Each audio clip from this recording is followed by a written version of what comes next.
Hello? Hello, how is it going? Welcome to, let me start over, Movie Crap Live. Here we are, Thursday again. Oh, hello. There we go. I heard myself, so I'm going to send out, I don't know if the blue sky thing will go out. Since it's not, blue sky's not having a good day, but I'm going to send it. Oh, it's taking a while. It's taking a minute. We'll see. Hello and welcome to Movie Crap Live. I want to say a special thank you to everyone. Cornbread, who's been here pretty much right when I started. Sinram, Austin, K-Master, Purple, Goop, Javier, Bartello, Dan, Pup. I think I got everyone. Did I say K-Master? I didn't. Or if I did, I said it twice. But thank you all for being here. Oh yeah, that was you. Okay, cool. Thank you for doing that. And Jordan Salaflo, hello and welcome. We are here for Movie Crap Live. I'm actually in this room. Look at that. This never happens. This is like the most shows we've had in this room in a while. It's nice. Yeah, man. Okay. Anyway, yes, welcome to Movie Crap Live. This is going to be an interesting show because this is the kind of CinemaCon show. So I want to say I think at about 11:45 I haven't gotten to box office, I'm just going to switch to that, and anything left over we'll just go to the next show because there's just like a lot of stuff this week. So just I don't know if I have the energy to go over, so let's be cool. But yeah, there's a lot of stuff today because it is CinemaCon is this week. Also, there'll probably be a lot of CinemaCon stuff next week because all the wrap-ups of CinemaCon are probably not coming out till tomorrow or this weekend. So there'll probably be even more info. So just understand all that. But yes, how have I been? It's been good. It feels like Smiling Friends ending happened like 4 months ago at this point. Like a lot of stuff has happened, news and everything.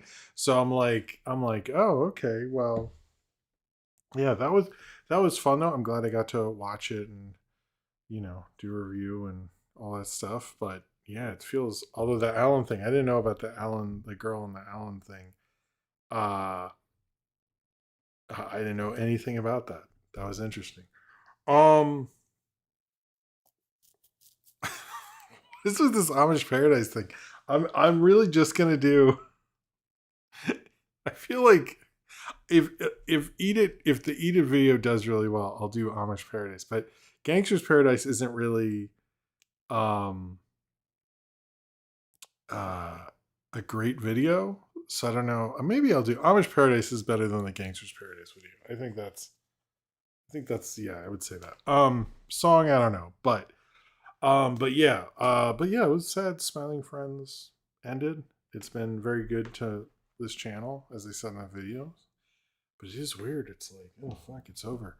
In other things, but yeah, I hope you like this video. Sorry to do two in a row. It was just like, you know what? Let's just wrap it all up. And I think I reviewed everything possible. I like did everything. So I would like to do a Smiling Friends compilation because I did so many like shorts and segments, and it would be kind of an interesting one, but I'm not doing that. We're not doing that now. We're maybe when they have a new show or something like that, I'll totally do that. I think it would be a good one, but not anytime soon. Oh, he did reference Buster? Okay, I guess he did. And other stuff, I probably post this on Twitter or Blue Sky, I forget. But there's a third MeTV channel. There's MeTV, MeTV Tunes, and then MeTV Plus. And I think I've talked about that before, and they'll play like kind of cooler stuff. They'll play like Laurel and Hardy at 2 a.m. And they play Twin Peaks on Sunday nights, and I watched it this Sunday. I'll get into why I could watch it. And man, watching a random Twin Peaks, fucking weird. I'm like weird show to watch just random episode for, even stranger. But I think it was they played the season 2 premiere, which again, strange as all shit because there's so many plot lines. I do kind of want to rewatch it from the like do a good rewatch, and I started and then I think that might be the show I have on while I do other stuff, but it is like a really good show. But like, yeah, good on Me TV Plus bringing Twin Peaks back to broadcast. That's like something I never thought would happen. So just the original Twin Peaks. Returns I never got as into because it was like I like David Lynch, but it felt like more a David Lynch show and not a Twin Peaks show. And I was like, I kind of just want Twin Peaks. Like, this is movies anyway. But maybe I should rewatch Twin Peaks Returns. Oh, I did get farther than people think I did. I watched a good chunk of it, but I was like, I kind of just want to watch Twin Peaks though. But whatever. Okay, so why I watched that is my family actually got delayed in Italy. Um, uh, so I actually did have more time because I thought they were going to come back on the weekend. They came back later, and then so then I actually got to on Sunday because I was by myself, and I was like, well, last Sunday before I did John Dillman, and I was like, let me do another kind of big movie, and I did The Roaring Twenties. So those reviews will come out later. I've shot them all and stuff. But it was nice to like wake up on Sunday, watch like a big classic, and Roaring Twenties is a favorite of mine, and it is the 2020s. I'm like, I need to do the Roaring Twenties during the 2020s. So I'm running out of time. I've known since 2020 I need to do the Roaring Twenties. So I have 4 more years to get it out. Hopefully I do. It's a good movie if you've never seen the Roaring Twenties. I highly recommend it. And oh, okay. I hope fell asleep and not like passed out in a bad way, Austin. Um, I didn't know that's where the term Roaring Twenties came from. I just thought it was around. Apparently, it's from that movie. Didn't know. Anyway, as well as like a bunch of other videos and anything else I wanted to get done. I don't know. Weird weekend though, when you're like, oh, I was gonna do all this stuff. Oh, never mind. I'm not. Never mind. But this weekend has a lot of stuff. So back to the grind. Everybody's here and safe. All right. I should just like start the show. I don't think I have anything else to talk about other than there'll be I saw that they did on the movie watch they did The Mummy. That will be the throwback tomorrow for the original Mummy film. I'm hearing good things, which I'm surprised by. And uh and yeah, all sorts of cool. Oh, there probably won't be before we start. Sorry, there will not be. Well, I'm the review of the drama is probably gonna be the next movie review. I hope to have it out this weekend, but because to really talk about it, you kind of have to go into a spoiler. Um, I haven't watched that video in a while, so I'm like, I'm sure is it the barn thing? It probably is. Oh, I'm sorry. The super chats are being weird. Bloxy, that stinks. I'm sorry about that, but yeah, Super Mario Galaxy is no Paul Blart. Um, what was I going to say? Oh yeah, so since the drama does have to deal with a spoiler, I will not do a premiere of that, so it'll just come out. So I don't want to like ruin a movie for people. So just understand that. So I don't think there'll be a premiere till next week's because there's like shorts and stuff. So it's not because I'm antisocial. Uh, it's just because the drama. Just I was like, there's no way you can do that review without giving away the spoiler. So anyway, I do actually have a pretty cool energy drink for whenever there's a first super chat. I will reveal it. I didn't do an energy drink clue, but I think I have a good one actually. It's actually very hot in New York, so I have a lot of water. I had the AC on until we started. All right, let's get into it. All right, this and everything I do is supported by you, the fans. Either through super chat during the show, where I'll drink an energy drink, which I don't think you can see. You cannot see. You can't see, but I will drink that, which will give me more energy, as well as read off your super chat, which helps me continue to do what I do. Hey, Mr. Silver. Oh, cool. I could do a clue now. It's a little New Orleansy. I think that's a good one, a good clue. Anyway, yes, it continues to help me do what I do, but there's also the Patreon, which is all sorts of cool stuff like postcards, If you, for the $10 and up patrons, you can have a movie review vote. You can get my commentary series. There's going to be a bunch of those coming out soon. All sorts of cool exclusive stuff. It also helps me continue to make these videos and do these live streams and all that sort of stuff. And if you're financially able to do so, of course. If not, just liking, hello, Unbloody, just liking this video and subscribing also very much helps. Turn on notifications if you have not. If you want that, sorry. If you want to get notifications about instant premieres and videos and all that cool stuff. And yes, but just watching, even if you don't have an account, I'm thankful for that. So thank you very much for watching, even if you don't have an account. Every little bit helps, and thank you very much. And yes, if you want to do super chats, that'd be cool. I would like to try this energy drink. I'm curious about it. Anyway, also there is the Discord, which is run very well by Ryan Walterson, Zane Powers, Austin, and Cornbread. I think I said everybody. They do everything like movie watches. They do the licensed playing card channel, which I need to post these for. I don't know why I have not. They do a really wonderful job. It's really cool. I think they're not doing movie watch this weekend, but they're probably doing one next weekend if I'm not correct on that. And all sorts of cool stuff. It's a really wonderful community. If you like everyone here in the chat and in the comments and stuff like that and want to hang out with those kind of people, that is the right kind of people that are in the Discord, and it's a wonderful community, and I really like it. And let's move on. That's cool. You got the Godzilla one. I should get it again. Next time I see it. All right, let's talk about it. All right, so let's just get into it. I'm sorry to rush here a little, but not too much. Maybe I think we could get to most of it. All right, so Godzilla Minus Zero, the trailer came out this week. There's a lot of speculation on what this could mean. What could this, does America put a bomb on Godzilla? I keep seeing that. I'm like, where are we getting that from? All I know is the trailer looked really cool, and we saw Godzilla next to the Statue of Liberty. I thought that was amazing. I thought that looked awesome. But it's also not Godzilla just goes to New York. It's Godzilla goes to New York in 1949. I'm really curious about that, actually. I think it'll look really cool, Godzilla going to New York in 1949.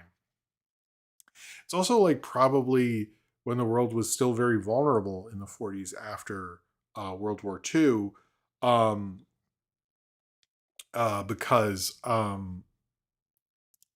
uh, is Super Chat not working for people? Oh no, that's not good. Did I do something?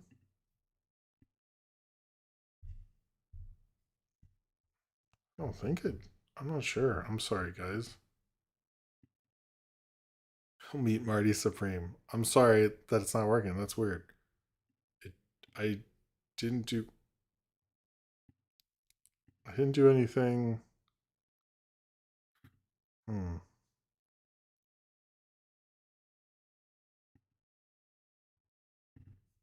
I don't know. I'm sorry. That's. Can I do it?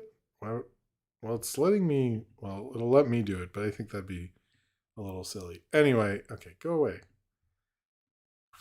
This guy has all my money. Get it? Okay. Anyway, I'm sorry about that. That stinks. We're not even in the Paramount docket. No, I will get to the Paramount. There's like a whole thing there. Anyway, I think it'll actually be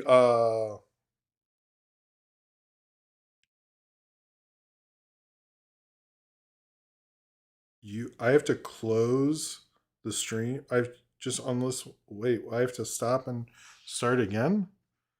Ooh, that's disappointing. Hmm. Hmm.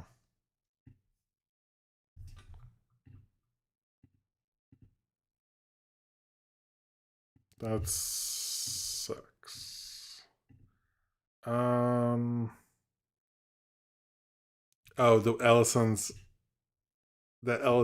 are after me. Maybe they are they did do that to another podcast.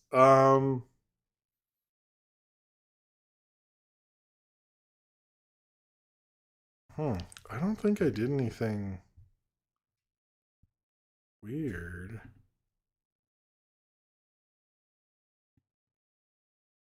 Hmm.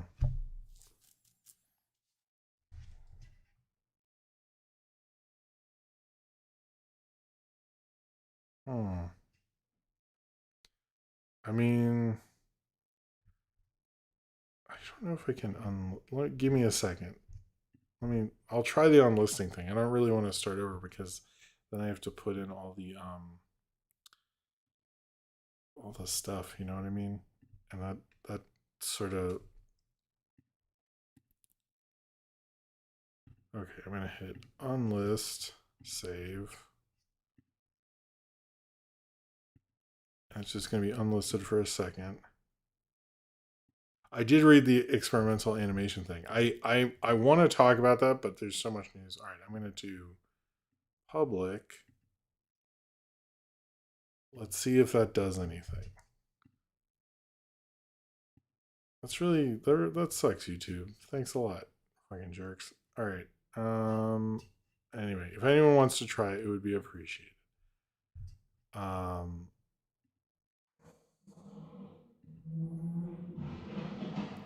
Oh, what was that? Wait, where'd my chat go? Jesus.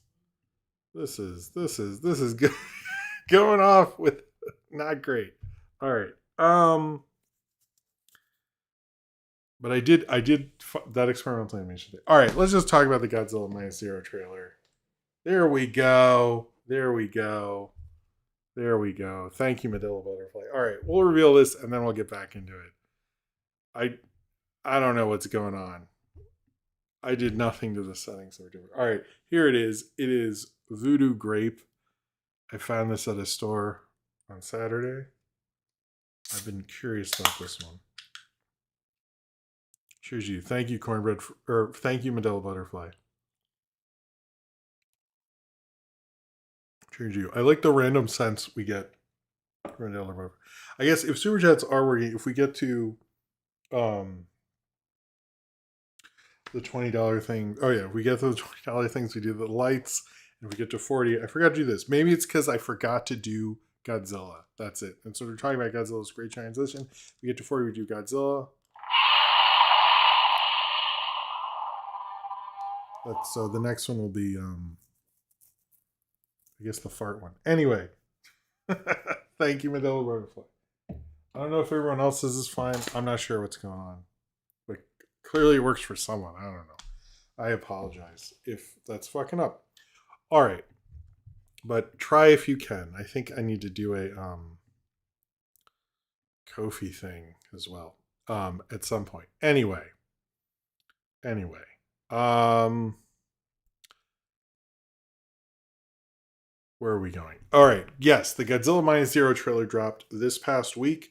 And I thought the visuals were really cool. I don't know what's going on with like the plane going through like a magnetic field or whatever that is. I've heard a lot of speculation about Godzilla getting hit with a bomb by America, which I'm like, I don't know where you're getting that. My main thing is like, yeah, it's coming to New York in 1949. This is post. I would say the 40s are an interesting time period, and I'll tell you this is right after World War II. Despite what you know about like the baby boom and all that stuff, there was actually a recession at first. It wasn't like we weren't doing super good, and there was a bit of an economic downturn because the world was like bombed out and fucked up and stuff. So if like a monster came then, it could really destroy everything. So it's actually like kind of an interesting time. But I do find it like that image of Godzilla with the Statue of Liberty. Like I was like showed my kids that trailer because I was like, you got to see fucking Godzilla with the Statue of Liberty. Um, but it is a really cool trailer. I'm excited for it. I like the idea that he's going to different places and that they're doing kind of alternate history. Like, what if Godzilla was there and stuff like that. I am curious. Like, I hear there's going to be another monster. Everyone has a theory that is Mothra or Anguirus or whatever. I don't know. I mean, that it's coming to New York, I think could be interesting. Like, there's already a monster there. I wouldn't mind if there's monsters all over the place, but I do like that we're actually going to get a good Godzilla in New York movie would be chef's kiss. Like wonderful, wonderful. Thank you for this testing the chat test. 1, 2, 3. Thank you, Cedric. And a cheers to you, sir. And thank you, by the way. He's doing the timestamp side. He sends me the funniest text about doing this. So cheers to you, man. Where are we going with this? Yeah, it looks really good. It's shot for IMAX and it's coming out in November. I think November's better than December this year. But everyone seems to have a theory. My only theory is New York in the 40s sounds cool. And I think, the first one was really great and how it used history. I like this idea of it. I like the characters in the first one. But I think you could really have a lot of fun with that. So to me, everything about it looked cool. I'm not going to do, people are saying Hedora. I don't know. I feel like that's a little too big for a second one, but we'll see. I know he's making his like English language or his Hollywood movie after this, which I think is a smart, make another one and then do it and maybe come back. But it is also interesting. I think it is like how I think the Godzilla Kong American movies are just silly cartoons, and the Godzilla Minus franchise is like about history and meaning stuff. And like I do find the difference between the two and how the countries make a big monster movie says a lot about how we speak on. I think it does, but it's also, like I said before, it is interesting that the Statue of Liberty is supposed to be a symbol of America, and Godzilla is sort of a symbol of America, depending on your Godzilla movie. But no, Shin Godzilla does that also. Shin Godzilla is a very different thing because Shin Godzilla is about the tsunami and the oh wait, the Snog Monster is Hedora, right? I was thinking of King Good. Okay, yeah. I mean, he does like the Smog Monster. So here's the here's my thing against the Smog Monster. Wait, where I got lost in all this. Sorry. Well, I'll stay on the Smog Monster thing. If you were gonna do the Smog Monster in New York, right? You don't do 49. You do the 60s because this is real. It was in Mad Men, but this is how I learned about it. They had smog warnings, like don't open your windows, and like smog would come through because we had bad air pollution and bad EPA. Unlike now, where we have a lot of environmental protection that the government hasn't canceled. But they had major smog problems, like smog was an issue. So like if you're going to do Hedora, I would actually say London would be better for 49 and not New York because it did have smog, but it didn't have the smog problems. I don't actually know the smog problems of 49. But I know in the 60s they had major smog problems. So I actually think, I don't know, and I should shut the fuck up. But I think it could be cool and it's going to be interesting. And it's a good trailer. It's the best trailer, I think, of all these. We'll see as I go. There were some trailers. There's a lot of trailers today. By the way, I'm not going to talk about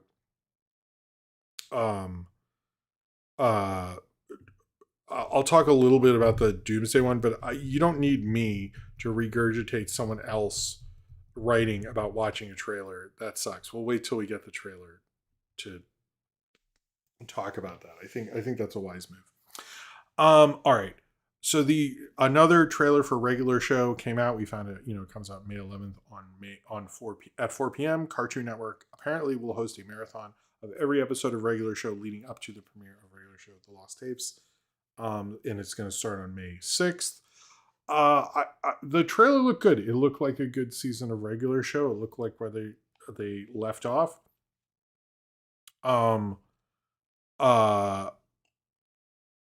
That's not true. No, the first Godzilla, that they're not the only two that are seen as art house. I know for a fact that original Gojira or the Japanese cut played in a lot of art house theaters in New York, and that is played in a lot of like legacy theaters and stuff like that. So it's not. I've heard people say that before, but I disagree. And those theaters have been open to playing like the Showa era and stuff like that. Maybe not the Heisei era, but they do play Showa era. I've heard like Anthology Film Archives and Film Forum and other major art houses in New York at least have played them. But I know for a fact that when they re-released the Gojira in the early 2000s, that did play in a lot of art houses. I think it's like, I agree with you to a point, but yeah, I don't know. Sorry, we're like nitpicking this. I think the original one, what Ishiro Honda did, I would say is a little art house. But I'll get off this. It looks like a good trailer. It looks fun. I like that they're really embracing regular show. It always felt like they cared more about Adventure Time at the time, which I get it. That was a phenomenon. I am curious to see what's going to happen with this, and if it's any good, I will. If I can see it, I'll review it, and we'll see. But I think it's going to be interesting. What this is going to do, the legacy of regular show, but it's like kind of everyone back, and I feel like they're still creatively pretty interesting. So I'm like, I kind of am like, I think this will be just as good with everything. You kind of just saw, oh, it's these people, but like, I don't know if I love the lost tapes idea. I kind of wish it was just like what happened after, um, you know, the end of the show. I would be fine with that, honestly. It feels like it honestly felt like with regular show and Close Enough, we had an evolution of JG Quintel and his storytelling and stuff, and it feels like now he's not allowed to do that. So I feels like corporately he's not allowed to do evolve as much as he could. So that's disappointing, but whatever. All right, this is early because I found it to be really cool. The Beekeeper 2, the Jason Statham movie. This is what I read, and apparently it's true. The Beekeeper 2 will follow the Beekeeper society trying to overthrow the U.S. government. Also, not only that, I know you love that. Um, Jason Statham will also use bees to heal his wounds. So sounds like even dumber. I'm there for it. I know he's like kind of very much in this like Jason Statham solves the world's problems with punching, but this sounds like the natural evolution. Like you're gonna come back since we've had the working man and the guy on boat with axe and like other movies. I think you have to keep pushing, you have to keep evolving, and this sounds like a natural evolution. Thank you, Jason Statham. All right, I'm going to go through some Disney stuff. This happened right before the stream. If you're on the Discord and I was saying the movie asking like to give stories on movie crap, I was like, because I knew the Disney panel was going to come and there's going to be a lot of stuff with that. If anyone wants to give any super chat stuff, that would be appreciated. I'm sorry about earlier with all that nonsense, just how it went, I guess. That was fucking weird. All right.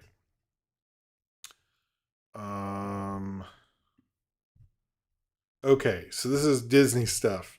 First off, the only thing I'll say about the Doomsday thing is the trailer they wrote a lot about it, sounds really crazy and cool.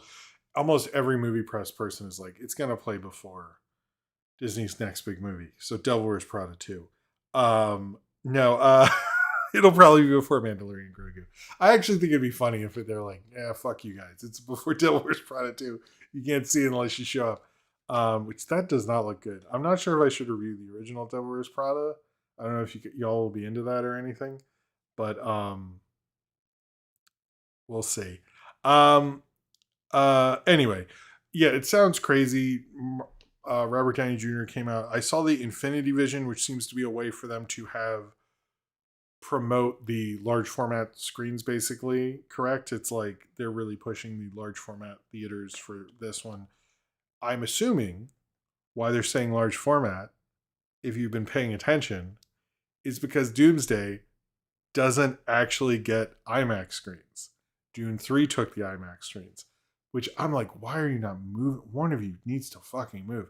So the Infinity Vision is honestly, like, I'm sure they made the RPX at Regal and whatever the fuck AMC's version is and Cinemarks, and they all have a different one. They are nicer than a regular screen. I'll give you that. But it is like, come on. This is like, because you can get the RPX, you can't get the IMAX 70 millimeter, all that. So that honestly, that's why I think they're doing that. I was like, oh, it's cute. It's cute. The only thing that surprised me is the trailer for Dog Stars, which I honestly thought was about Keanu Reeves' band in the 90s, but isn't. It's a Ridley Scott directed film. It looks like I guess past a zombie apocalypse or some apocalypse of some kind. and it's Jacob Elordi and Margaret Qualley and Josh Brolin. And I was like, I'm fucking into this. Hey Gary, what's up, man? I was actually really into that trailer. I was, because almost everyone's like been doubting it and like, why did Ridley Scott want to do this? And like, it comes out at the end of August, which are, look, it's not a good sign. I'll give him that. But um uh Gary, you really saw Dogstar Live with Weezer? Wasn't that their first show? Wait, wait, for real? Didn't they play with Dogstar on their first show? Were you at the first Weezer show, Gary? But yeah, the Dogstar trailer looked really good. I'm into it more so than I thought it would be. And um I literally had not heard anything good about this movie for a while now, and it, I actually saw something. I was like, oh, I'm into that. So I also think like maybe studios are looking at like other dates and being like, maybe we can like put something else out here, or like it's hard to put out originals, especially during like big weeks and stuff. So I think it would be cool. Oh, they recreated it for the third. I didn't know that. That's funny. That's funny. No, when I heard Dog Stars, you know, I thought of that. Let's see. We heard about Ice Age. It's called Ice Age Boiling Points, coming out February 2027. There really wasn't that much stuff there. It was just like, that's what's happening. We did learn about Hexed. Hexed, Disney's original animated film, which comes out November 25th. It's their big. They're actually pushing an original movie, which seems bizarre for the time period, but it follows a girl who discovers she may have access to magic and sets on an adventure with her mom. It sounds like a shittier Owl House. And then it stars Haley Seinfeld and Rashida Jones as the mom, because she has to always. How many moms has she played? It's like Grinch. It's like Grinch. What's the other thing? There's another one. Oh, Klaus Grinch. Well, she wasn't a mom in that. She's a teacher. Anyway, this is like her third one. I have seen the drama. The review will be out this weekend. But yeah, we learned a little bit about Hexed, and then a few more things. I answer that. I mean, I don't know. It's cool that they're doing something original, and I mean, that movie's got to do well that weekend. It's like, yeesh, yeesh. There's this movie called Whale Fall, which I don't know if I've talked about on here, but I've heard about before. It's about a scuba diver who gets swallowed up by a sperm whale and has only an hour to escape before he gets digested. Sounds fucking cool. Two of the best animated films of all time, if you ask me, involve someone getting swallowed by a whale. Those being, I want to know if anyone can get it before I guess it. How about this? Okay, there are two greatest animated films, according to me, have people being swallowed by whale sequences. I feel like you can get one. If someone can get the other, you get a fabulous no price. I will be impressed. I'll wait till the end before I talk about the glitch digital circus going to theaters thing. You have until then to get it. All right. Let's have some fun. But yeah, that sounds actually a cool idea for a movie. It's called Whale Fall. Whale Fall? You didn't fucking fall. You just whale swallow. I guess that doesn't sound as good. And then they could have the Bush song. Swallow, swallow, swallow. Da, da, da, da. Man, I never liked Bush. All right, the president and the band. It's not Avatar 2. That's a good one, Norbert. Good for you. We learned some things about Pinocchio. You got Pinocchio. Toy Story 5 1 is that Woody is going to oh, that's true, but it's not Iron Man. Woody apparently has a beard belly and is balding. You know what? Leave Woody alone. Woody can get fat and bald. He's old. Woody can do whatever the fuck he wants. It is not Finding Nemo, but that good one. It's not the other one's not a American film. I'll give you that. We also learned that Bonnie gets addicted to doom scrolling. This is the word they use on apps on her lily pad in Toy Story 5. How is a kid doom scrolling? That's a thing you do on Twitter and Instagram, and she should not have access to that. I don't like that. I don't like showing kids that. I don't like that they use doom scrolling is not just scrolling. I feel like this is probably. Have you ever met I love it when you meet someone who just like learns a new word, and especially if it's an adult, and they just use it for fucking everything. And eventually you're like, I'm sorry, that is not, that's not what that means. You know that, right? I remember I worked somewhere and someone, I clearly, everyone at that workplace had just learned the word problematic. And I think they said like, "Wow, the screwdriver is problematic." I went, "All right, I'm sorry. No, it's just broken. This screwdriver is not problematic. It does."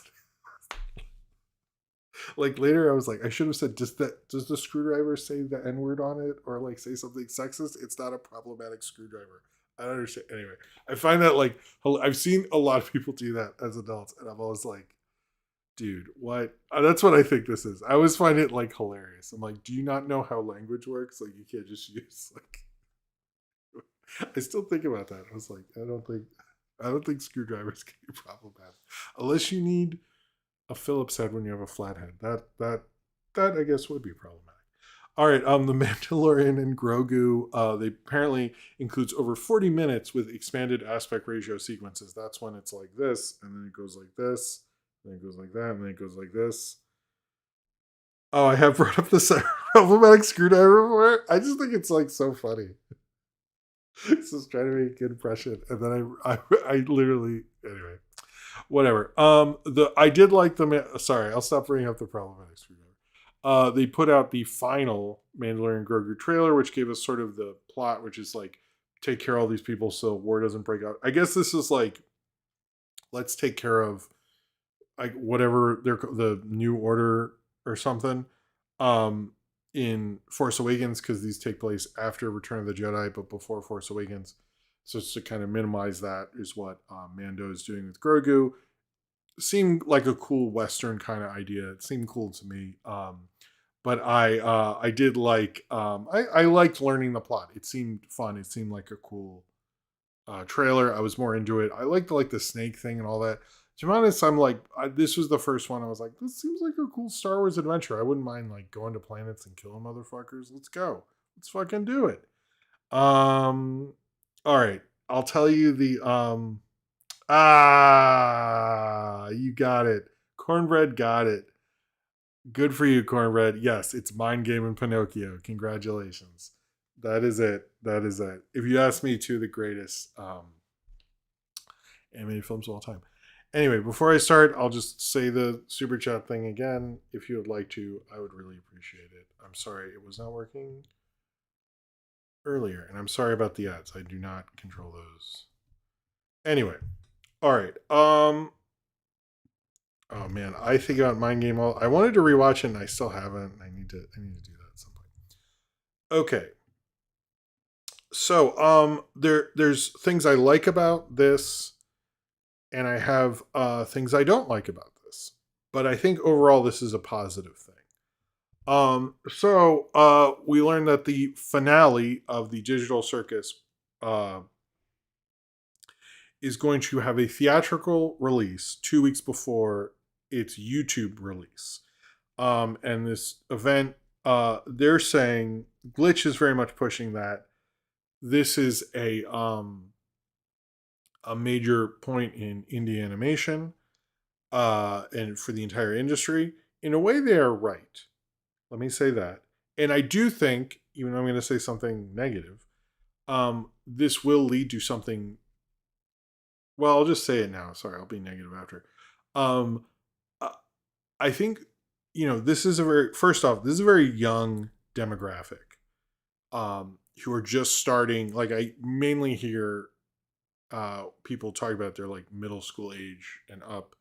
And I know this is a big thing. It's not really indie. It's just indie really means independently financed. It doesn't mean art house, which I think people have it as a shorthand for art house and they shouldn't. But anyway, that's how we refer to things, so whatever.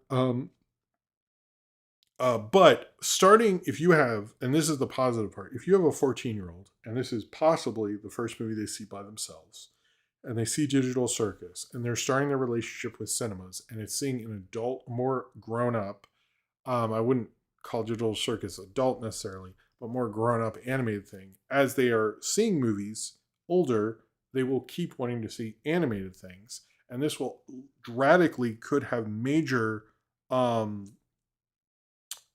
major ramifications for what the box office is 10 to 20 years later, particularly because this is like selling out everywhere. This means a lot to people. This will be a major thing. I do actually think this is like a really good thing overall. However, I do not like it, and I didn't love it when Taylor Swift did that thing where she's like, "Oh, don't buy Taylor's version because I don't want you to support this guy." I'm like, Taylor Swift, you're very rich. What the fuck is this? Like, just I don't, buy him back or something. I don't know. Like, you're a good performer, but it's I don't know. And this is the same thing where I'm like, dude, you got shit in Target. I don't need to be supporting you. Like you're good. You got I don't know. I do find it kind of funny when people who have massive houses are like, but like for the good of art. I'm like, for the good art though, I think we're okay. I don't know. I don't know. I'm just saying it's good what you're doing, but like, I just anyway, they did actually work a lot they really wanted a minimum of a month, but it's like a month in the summer. I don't They keep pushing this thing, but I'm like, did you really think they were gonna give you a fucking month in the fucking summer? Like, are you kidding me? Like, I don't. Come on, guys. That's not theaters aren't gonna be like, yay! I want to give up my Mandalorian and Grogu money for this thing I've never heard of. I totally get where they're coming from. They should have tried this in September or something, but they want to do it now. There has been some thought that they will make so much money off this before YouTube. I don't know if that's as true. I think this is more of a publicity play than it is a box office play. Um oh, you're good, KBB. Because they're probably gonna get uh like I think it's like I kept seeing people put 5 million, but they'll get like 2.5 ultimately.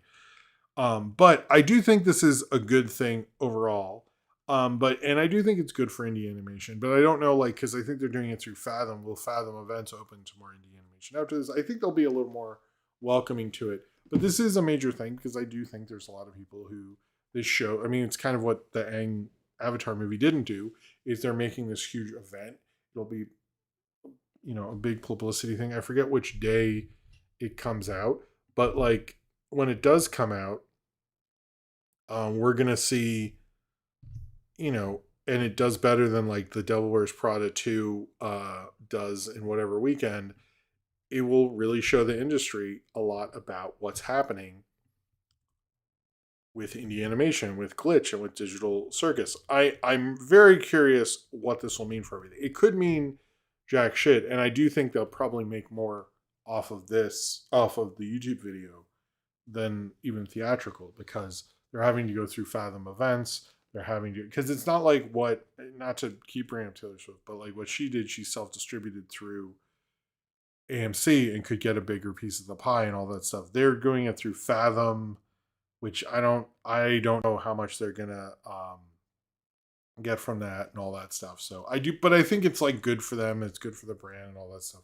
I don't know much about like if I'm supposed to have other problems with Glitch or something like that, but I'm not like a fan of the actual show. But I'm happy that they have stuff in like Target and Kmart and all that stuff. I think is really really cool. But I'm also like I don't know if like how indie this is when your toy is next to the Fantastic Four toys. I'm like a little like I'm getting a little like uh I get a little pessimistic, but I'm not probably going to see it in theaters. I just don't have like I don't have the love for it. Maybe I'll watch episode 2, but I've never I don't know, just not my thing. But good for them. Good for them. I'm glad indie animation has come this far. All right.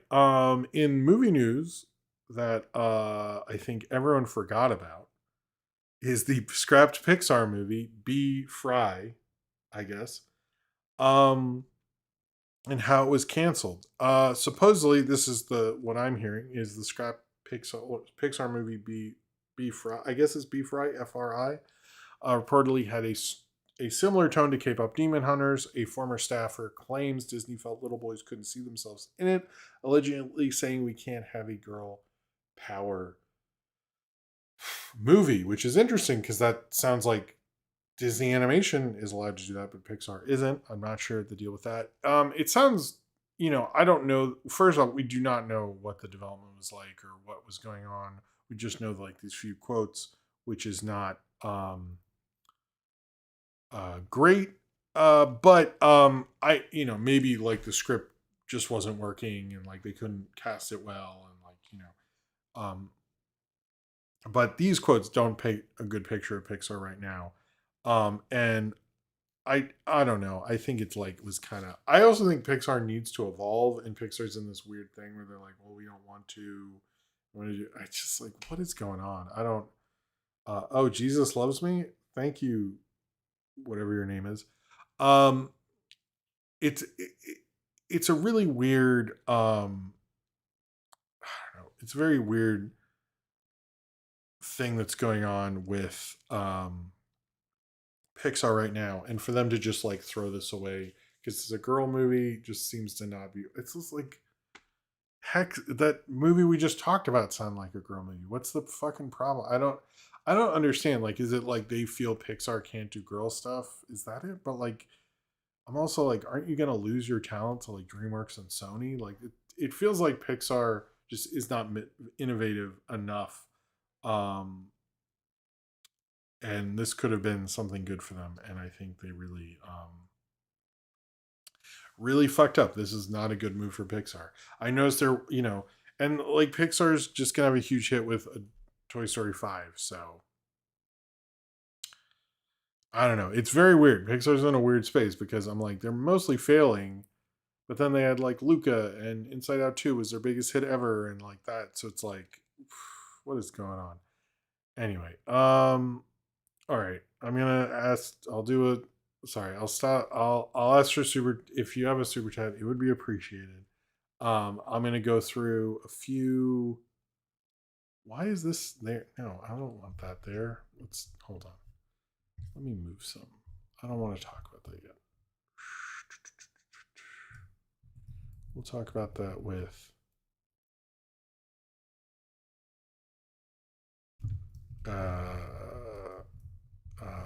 like superhero rumor section. Hey, Super Dusky's here. All right. Okay, sorry.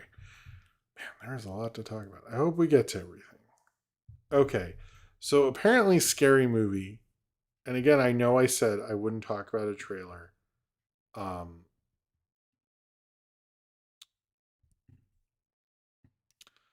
I wouldn't talk about a trailer, but I will talk about this. Apparently, Scary Movie premiere trailer, and during their part where they talk about weapons, they had in Scary Movie 6, they had a 6-7 joke. I don't know. I'm starting to think maybe this is not going to be good. I'm like a 6-7 joke. Like you're beating the Minecraft sequel to a 6-7 joke. Which, by the way, I still think I've definitely mentioned this before. But when Mr. Sunday Movie said like we were so lucky, I didn't do the hand thing. What's the hand thing? Oh, I know. Okay, sorry, I won't do that thing. But like the fact that like we didn't get oh, I don't know how to do that even.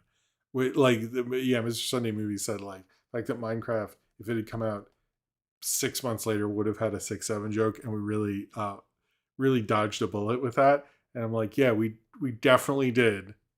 And now we're stuck with this in the Scary Movie. I mean, maybe it like works somehow, but I'm like, oh man, this is gonna be rough. Everybody's gonna be hating on this fucking thing. It's gonna. I know a lot of people are excited for it, but I don't know. I don't know. That does not rub me the right way. Maybe they're like, well, we got to get the kids in, but I'm like, even the fucking kids hate 6-7 jokes. I don't know. I never got. Man, those were so big for a little bit. All right, let's talk about the Avatar movie leak. We're all getting old. Yeah, that's true. Um, so over, I guess it's over the weekend, the full movie for Avatar Aang, The Last Airbender was leaked on Twitter. Paramount was issuing DCMA takedowns, but the leaks amassed nearly 10 million views. The film officially doesn't release um, on Paramount Plus because they took it away from theaters until um, for 6 months. Now, according to the report in Hollywood Reporter, the guy who I guess started the whole thing had been sent a pirated copy. A lot of people um, said that Paramount had leaked it, but apparently it was offered to a few hackers by people who had the full movie. I think ultimately, like, first off, it's bullshit that people are sharing this film.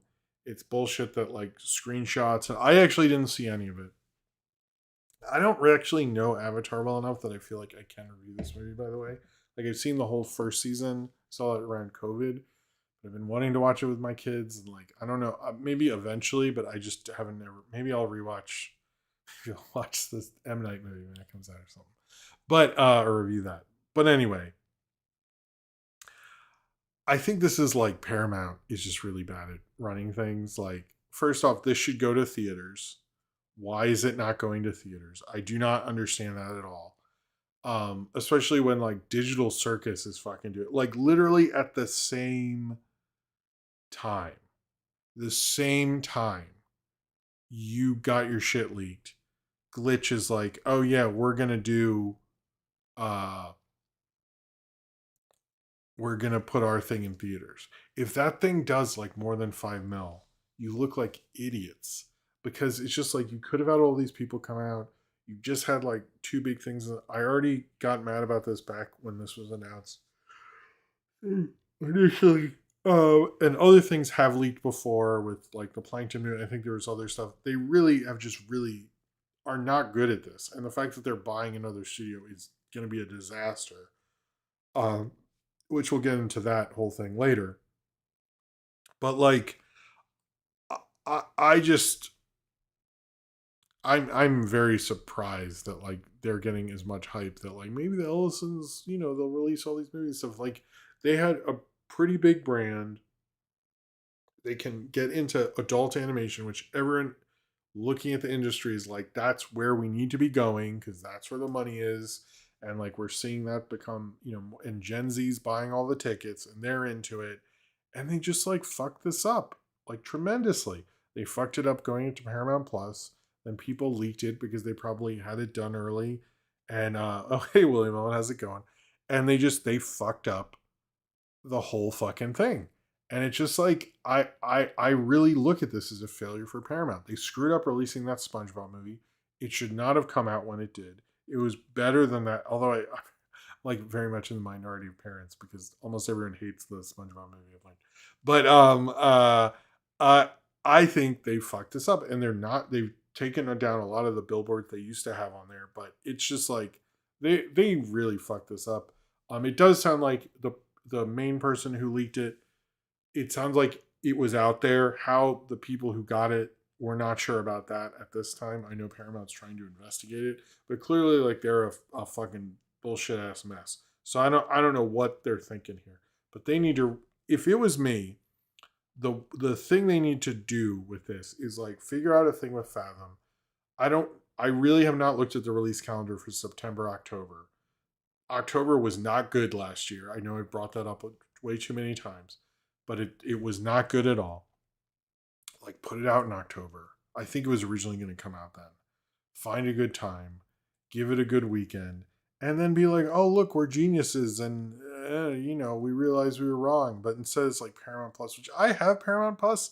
I don't I don't think it's as bad as people's. I'm probably going to cancel it soon. But I don't think it's as bad as people say it is. But like, and I get you want people to come on, but like, this is not the Beavis and Butthead reboot. This is like you spent a lot of money. It was big on net. I think a bunch of the articles brought up that it was on Netflix. Was like number one on Netflix for a very long time recently. Like, this is clearly a big brand. If you had really marketed it, you could have had everyone come out. You could have really engaged the fan base. You could have like sold a lot of merch, but instead you're like, oh no, it'll help the streaming service. Yes, because Project Popcorn worked out so well for Warner Brothers. You fucking idiots. Like, this is just like such a stupid ass idea. Um anyway, I'm upset how we got in this, and I'm upset that Paramount is so bad at this, and that they're screwing up something that could, like I talk about with Digital Circus. Like, okay, let's see that kid who sees Digital Circus. He's like 13. He's like, oh, cool. I got to see a movie with my buddies. I didn't have to take my parents. That's around the age you're going to movies by yourself for the first time.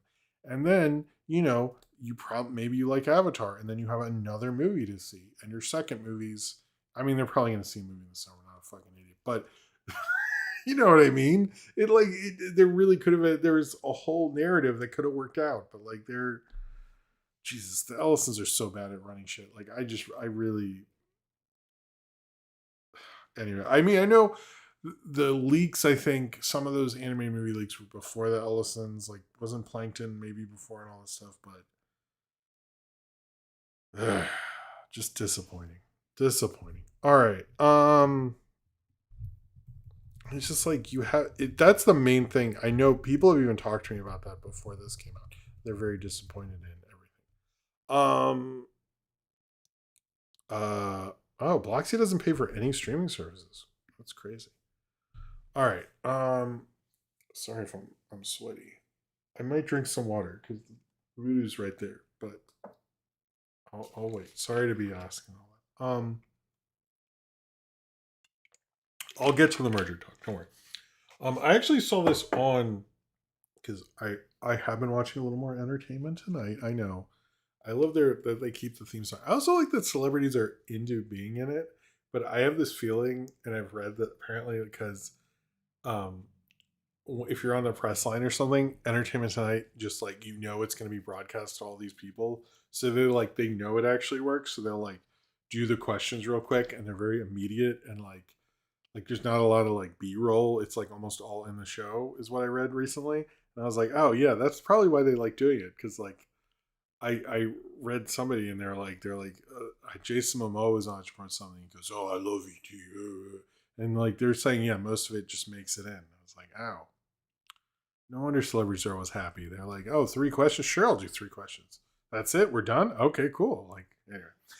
They talked about this AI, sorry. They talked about this AI Val Kilmer trailer. And I saw more on TV about the AI Val Kilmer trailer than I saw on the internet. So good for you, internet. You're better than broadcast TV, I guess. And it's basically like three versions of Val Kilmer, a young one, a very young one, a mid-life one, and an older one. It looks really bad, and although the people who made it are very much for like, look, generative AI, they are open about the generative AI is a problem, so I will give those directors that, and that they co-signed with the family and actually paid the family and used their feedback and stuff. So it's like, all right, at least you guys aren't like completely morally bankrupt, but this movie looks like butt. I mean, I just like, it looks like the worst fucking thing ever. It's also like Val Kilmer, what made Val Kilmer cool is oh, sorry. I just wanted to bring it up because I kept seeing it on like various places, and I was like, it's just like he's a spontaneous kind of weird dude, and you really can't do that with computers. So no James Dean in Vietnam. Sorry, guys. I wonder this is the only place I hear about that movie anymore. That was like early Movie Crap Live. James Dean in Vietnam. All right, let's get to the superhero and X-Men rumors, because that was on here, and all the superhero stuff that is not at CinemaCon. This is, I think, mostly not at CinemaCon, or some of it's at CinemaCon. So the X-Men stuff. Let's talk about that. Apparently, the X-Men, what a lot of people are hearing, is not going to go into production after Doomsday. Supposedly, Marvel and Disney very much want a good run, which they've had, because it's basically like they had Fantastic Four, then they have Spider-Man, and then they're having the Avengers, which I think that is really good. Like boom, boom, boom. And supposedly they are kind of talking to Ryan Reynolds about possibly doing Doomsday, or sorry, doing Deadpool after Doomsday. That is very much a rumor, or at least an executive called his fucking ass, and that's what happened. But the two people I'm hearing for casting rumors for X-Men is this guy Peter Calvary for Beast, Calvary, and Odessa Azion, I think, who is in Marty Supreme and as Pamela Aldon's daughter as Rogue. Apparently, they were considering Margaret Qualley as Rogue, but apparently she's too expensive, and maybe doesn't want to. I also think like she probably, because of her husband and her mom, I'm going to be honest with you, probably has a good agent, and it's probably like you got to pay this much, and like oh fuck no, and she's a little big. Apparently, the rumor that we're hearing is unlike let's say with Fantastic Four, they're talking to like Emma Stone and Margot Robbie and like considering paying out. With this, they're not doing that with the actual X-Men. With Professor X and Magneto, supposedly they want to get big people, and with the kids, theoretically, they don't want to do that. So you might see like more indie stars and this kind of stuff, and indie stars who are like on the come up, but like not there yet. And supposedly like, but apparently they did sort of talk to Margaret Qualley, but that seems to be so rumored and all this stuff, where like she wanted too much powers. I don't know. It seems like very unofficial, but apparently like they were like, well, we could get her for cheaper. Odessa Azion, thank you, Cinerim, which I'm probably sure I said wrong. Then we'll see what's going to happen, but it does sound like over the summer we're going to be hearing more about uh this casting and who's going to be in it. I keep hearing that they want to do an original, what they call the original team, but then I keep hearing Rogue and Wolverine and stuff. So this is my theory on original team. Why would you want to do the '60s team? They weren't even popular in the fucking '60s. Like they honestly weren't. Well, they were, but then not for very long. I think they mean the '90s X-Men, like Jim Lee X-Men that was in the animated series. That's honestly what I think they mean. I think that's what, and that seems to be what Disney's more into. So I think that's what that means. That's my own theory. I'm saying it, calling it a theory, but that I don't think you're gonna do like the fucking kid. That seems like the dumbest idea to me. But I'm curious who's gonna be Professor X and Magneto and stuff like that. I also think like they could just go like maybe Margaret Qualley does end up being Rogue because she turns around and goes, oh well, I'll lower my quote, but it's got to do this and all this stuff. I don't know, but that's all the rumors right now with X-Men. But I don't know, I am really curious where this is going to go. I mean, the fact that they have someone from Beef and the Bear, I'm a little like, okay, all right, we'll see, but it could not work out. It does seem like we've changed from pre-COVID, everyone's like the Rick and Morty writers will save us, and then they're like, never mind, that was a bad idea, other than She-Hulk, and then and then they they went to experienced writers. Marvel and every Hollywood was like experienced writers, and now they're like, what about the people who wrote The Bear? Nobody seems to watch that show anymore, so let's get them. And that seems to be like the hot writers are all like prestige, which honestly makes a lot of sense. I'm surprised it took them this long to do that, but that seems to be what's going on, or at least from what I've heard. So for my adventures with Superman, Jack Quaid, who voices Superman, I think, he said the new season would happen this year. The last season was in 2024. I know people are like, just be patient and stuff. I am surprised we did not get one for 2025, considering we had a new Superman movie. We also haven't heard like when a date is, but then Superboy's supposedly going to be in it, which we've been hearing forever. But I am like, we're going to get a Superman and Supergirl movie before season 3. It just seems like kind of a stupid idea to me, but I don't know what's going on production wise. But supposedly he says there's going to happen this year, so that's at least an update. So we'll see. I need to review season 2. I like season 2. I didn't get to review it, and I'm like, if I get a date, same with like X-Men, I'll start doing my X-Men season reviews if I get like a date. Or I might soon just watch X-Men season 3. I don't know. Anyway, so we got some clips from Beyond Spider-Verse, and we heard about Brand New Day also at CinemaCon. They both say they are the most emotional Spider-Man movies. So I don't know which one is more, but they both said that, which I thought was funny. Everything we saw from Spider-Verse looked cool. Supposedly the first scenes, like he gets out of the Prowler thing, which like fucking duh. And we learned that MF Doom is a part of it in a little bit. But people were like, well, if Doom exists in that universe, wouldn't that be like naming yourself MF Stalin or something? I'm like, just like let MF Doom be in a Marvel thing. I don't know. Yeah, it would be different.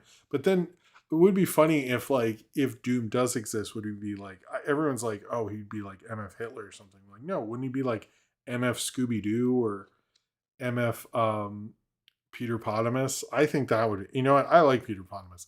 I think he should be MF Peter Potamus. I think that's a better idea. That would make more fucking sense. He wouldn't go he wouldn't go dictator, he would go other cartoon character. Like, come on. Like, why is everybody gotta be like that? If you listen to his music, he likes cartoons. He would not pick, you know, MF Margaret Thatcher. Anyway. It's actually a reference to Judge Doom. I've heard that, and I've heard that before, but it's like definitely, I don't know. It's definitely Doctor Doom. Anyway, whatever. Who knows that guy? All right, final superhero thing, and then we'll move on. There's been a lot of talk of and I guess we didn't get this answered. Everyone acted like we were gonna. Now, when I wrote this down, I even wrote, "Oh, we're gonna figure it out," and I don't have an answer. That there was the Maxima casting and all that, and that maybe it's a cover for Wonder Woman. But we did know that Adriana Arjona, I think, who was the girl from Andor, has been cast in Man of Tomorrow. Does that mean she is Wonder Woman? Does that mean she's Maxima? Nobody fucking knows, but she has been cast in Man of Tomorrow. We don't know what's going on with any of these things, and we already talked about James Gunn's Mad and all that stuff. But we know that she has been cast. That's official in Man of Tomorrow. It was not revealed who she's cast as, so maybe I thought Warner Brothers went. Maybe they have a panel tomorrow, but whatever. All right, sorry. There's a lot of news, so I gotta keep moving. We're running out of time. Anyway, sorry, I gotta keep saying it, but any super chats would be appreciated. We have not gotten to the flashy lights. Where's my remote? Well, if the flashy lights, I will find my remote. Where did it go? Oh, there it is. And I still got Godzilla here. Anyway, all right. We're gonna find out about Coyote vs. Acme. We got a poster this week, and there's going to be a trailer next week. That is the smartest move I could think of. You do not want to get swallowed up in the CinemaCon nonsense. You want to have a good a good platform, a good day where you can dominate social media, which that film really needs. So I hope it gets that, and I hope it works on the right day and all that. But yes, I think that was a good move. We found out there's a new Peanuts movie from Apple. The film follows the gang as they go on an emotional journey to New York after Snoopy runs away from home. It sounds like the first. Doesn't that happen in the first Peanuts movie? Not the Blue Sky one, the other one, the one I reviewed, like something Charlie Brown. I think that happens in that. But hear me out on this. What if Snoopy shows up in New York at the same time as Godzilla? Let's just cross them over. Let's just do it. Who the fuck cares? You know what I'm saying? I think we should do it.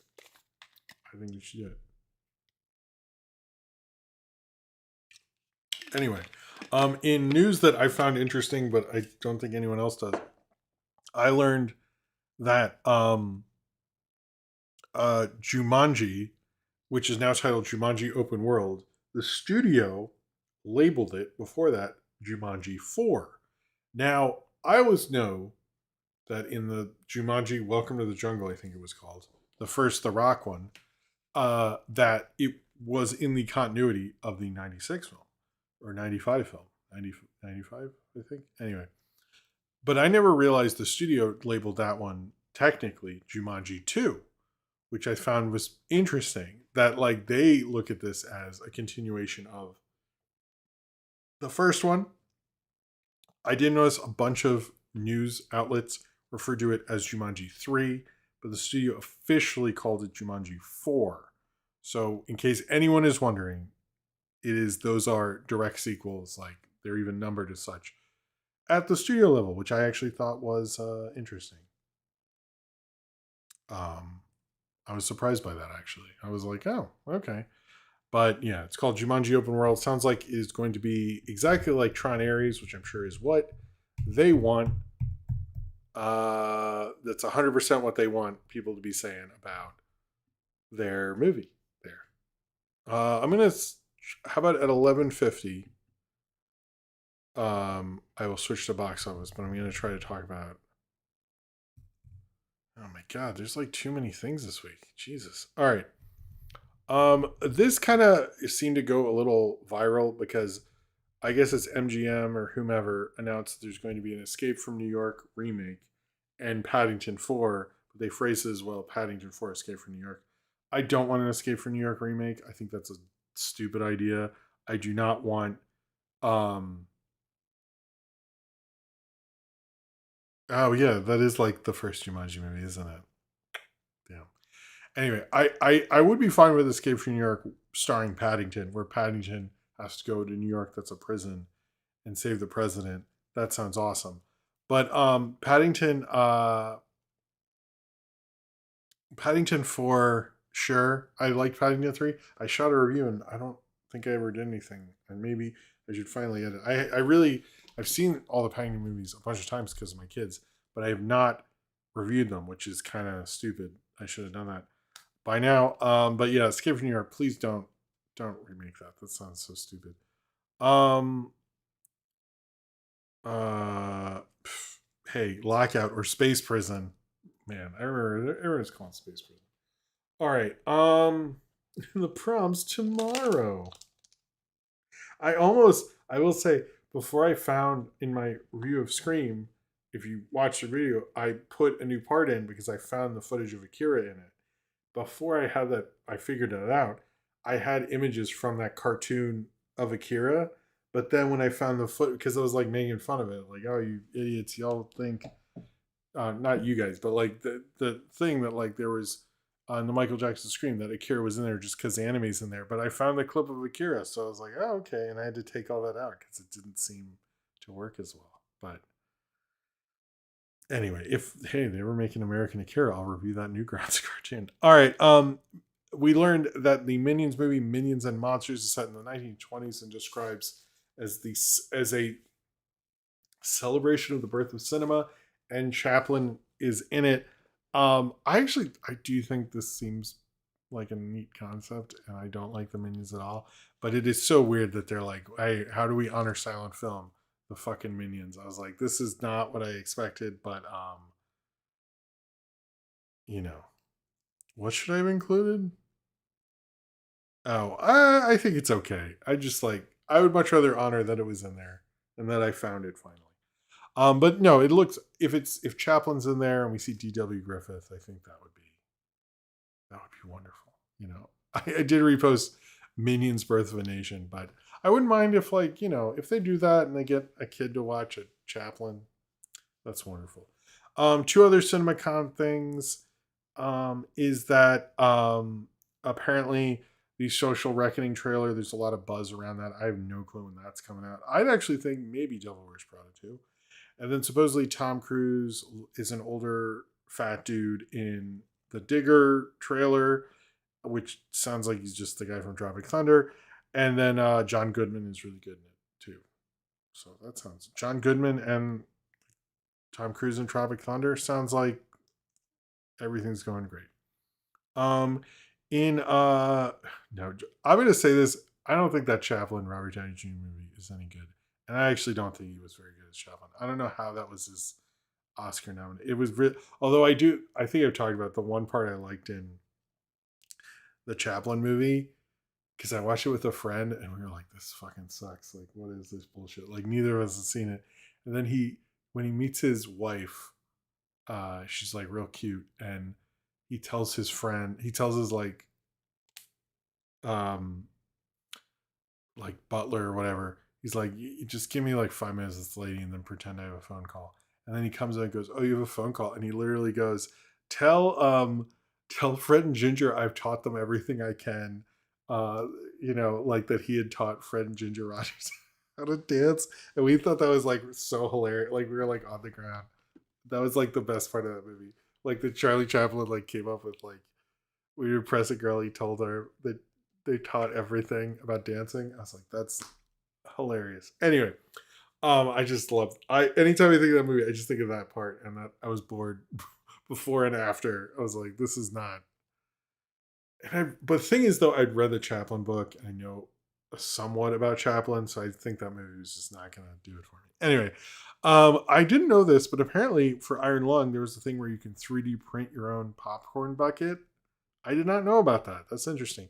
Anyway, I don't know what Bloodborne is, but apparently it follows a traveler who journeys into a gothic city full of nightmarish creatures and Jacksepticeye. I do know how to say that one. Thank you very much. Is producing. Supposedly it will be animated. I don't mind these like powerful video game YouTube people, other than Ninja, who I guess is dead now. I never hear about him. I guess he died. Making this stuff because Iron Lung I thought was like at least like interesting. I never watched a Jacksepticeye video. I heard an interview with him once, and he seems nice. Good for him. But I think actually I was thinking about how a lot of these CinemaCon things, and as much shit as we give the Masters of the Universe movie, a lot of people do. What Hollywood needs to be investing in, and I 100% believe this, is like if I was running a studio, I'd be like, what video game property can I buy the rights to and make a movie? Because that just seems to be like there's way more social capital behind that. They always end up doing well and hanging out more. There's a lot of talk about them. It's pretty clear like this is gonna become the newer thing. And it's just such a smarter move because you're getting the younger demo. You can probably sell it to a streaming service more. I'm like, this should be going on way more than it is. And even though it is starting to pick up, I just, from Diane, what I think honestly, he could have been. All right. I didn't even talk about the thing, did I? Okay, we got to talk about. We're gonna run late. Fuck it. We got to talk about the Paramount Warner merger stuff. All right. Sorry. Then we'll talk about box office.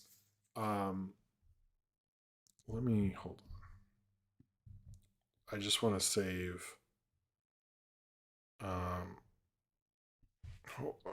I'm sorry, everybody. I just want to get.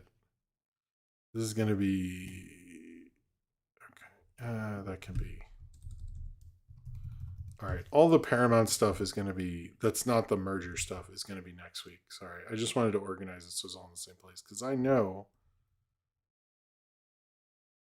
I know I'll forget that. Hold on. Hold on. Sorry. Give me a break here. If anyone, super chats would be appreciated. Sorry to say it so much. Apologies. All right. So the Paramount Warner Brothers merger. Let's talk about that right now. There's a bunch of stuff, and it's not just a symbol. So there was a letter against the Paramount Warner merger. It had a ton of big celebrities, including major directors, including major stars, including Noah Wiley, who's on the pit. I think it had like pretty much everyone sign this letter, um, which a lot of people thought was performative and like, are they really going to do anything? Will they not work for them? Mark Ruffalo has been very against it. I mean, which is a very Mark Ruffalo thing.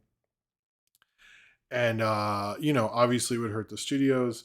And Ellison, who I think was supposed to go before Congress, said he couldn't because of a death in the family, even though he's at fucking CinemaCon. He's clearly not dealing with that, but maybe that happened while he was at CinemaCon. I don't know. Most of it, they're talking about the consolidation, is that is bad. But then there was what happened with Richard Rushfield. Now, I don't know how many of you know the Ankler. Ankler does super chat work now. Yes, thank you, Ambleti. I love getting your interesting denominations. Cheers to you. Um. So there's sorry. There was Oh, I didn't know Jacksepticeye hates Mr. Beast. You know what? I like him then. That's cool. So Richard Rushfield runs this thing called the Ankler. It's probably it was, I don't think it is as much now, one of the best industry newsletters and podcasts of the ones I listen to, of like The Town, the Ankler, and John Roca's The Hot Mic are kind of the three I rotate between. I did hear about the Disney layoffs. I do not have time for it. I'm sorry, I claim in. There's just only so much time I have in a show. But that's was put in the next week column, unfortunately. But anyway, Richard Rushfield has very much been opposed to this merger, has been talking about it on his podcast and everything like that. Um, but and he was one of the signatures from 1,000 players and stuff. He was handing out pins saying "block the merger" at CinemaCon, and Paramount actually said they're going to take away their advertising from the Ankler. Which I do. A part of me is like, dude, if you knew that was your advertising, I don't know what. I mean, what? I don't know. Did anyone bring that up to you? I don't. Anyway, I do think what he's doing is good and stuff, but it's like if you're making money off of them, that's a little interesting. I didn't know that element to it. However, he was doing that, and they did pull their advertising. And Mark Ruffalo specifically is bringing up what happened to them, and a lot of stars who do talk about this and how they don't like it have been actually talking about how what happened with the Ankler shows like what kind of company Paramount is, which I do think you can look into. Um, but I know Mark Ruffalo. I heard the clip of him specifically mentioning the Ankler. But right now, like Paramount and Warner,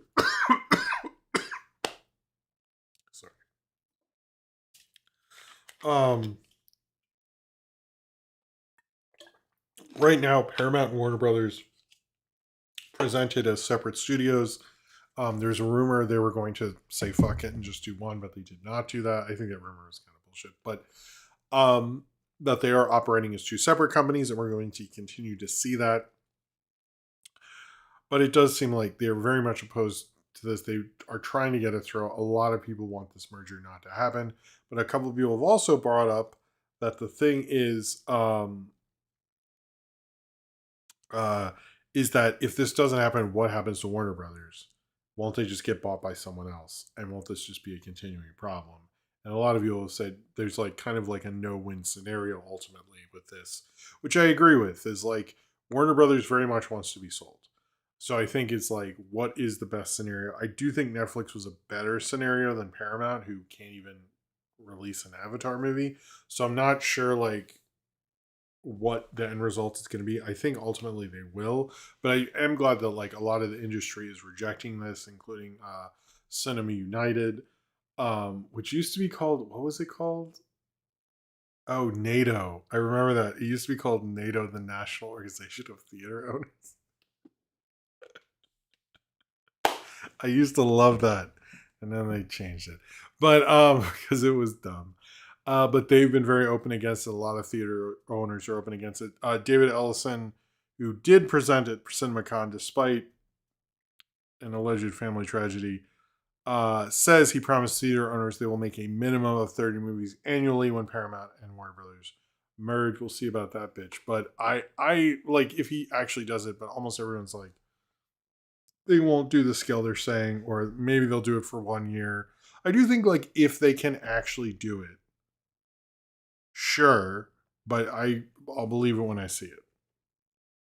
Uh no, it did used to be called Show West. You were right, Cinerum. It used to be Show West, but now it is called CinemaCon. I'm not sure when that changed, but yes, you are correct. All right. We're gonna do box office, and then yeah, I didn't get to talk about. Okay, I should do trailers. I'm sorry. Yeah, that we're gonna run long. I fucked this up. Anyway, any. All right. This is trailers and stuff. There was the Spaceballs kind of announcement trailer. I thought that was pretty good. Just Mel Brooks. Mel Brooks being anywhere is an event for me. So I'm gonna say I really like that trailer. For what it was. The Street Fighter trailer looked fun. It just looks like a Street Fighter movie and very colorful and all that. I didn't really have. I was just like, okay, sure.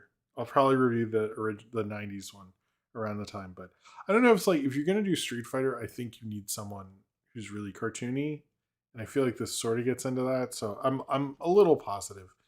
And then finally, we got the Fokker in Law trailer. I've only seen the first one.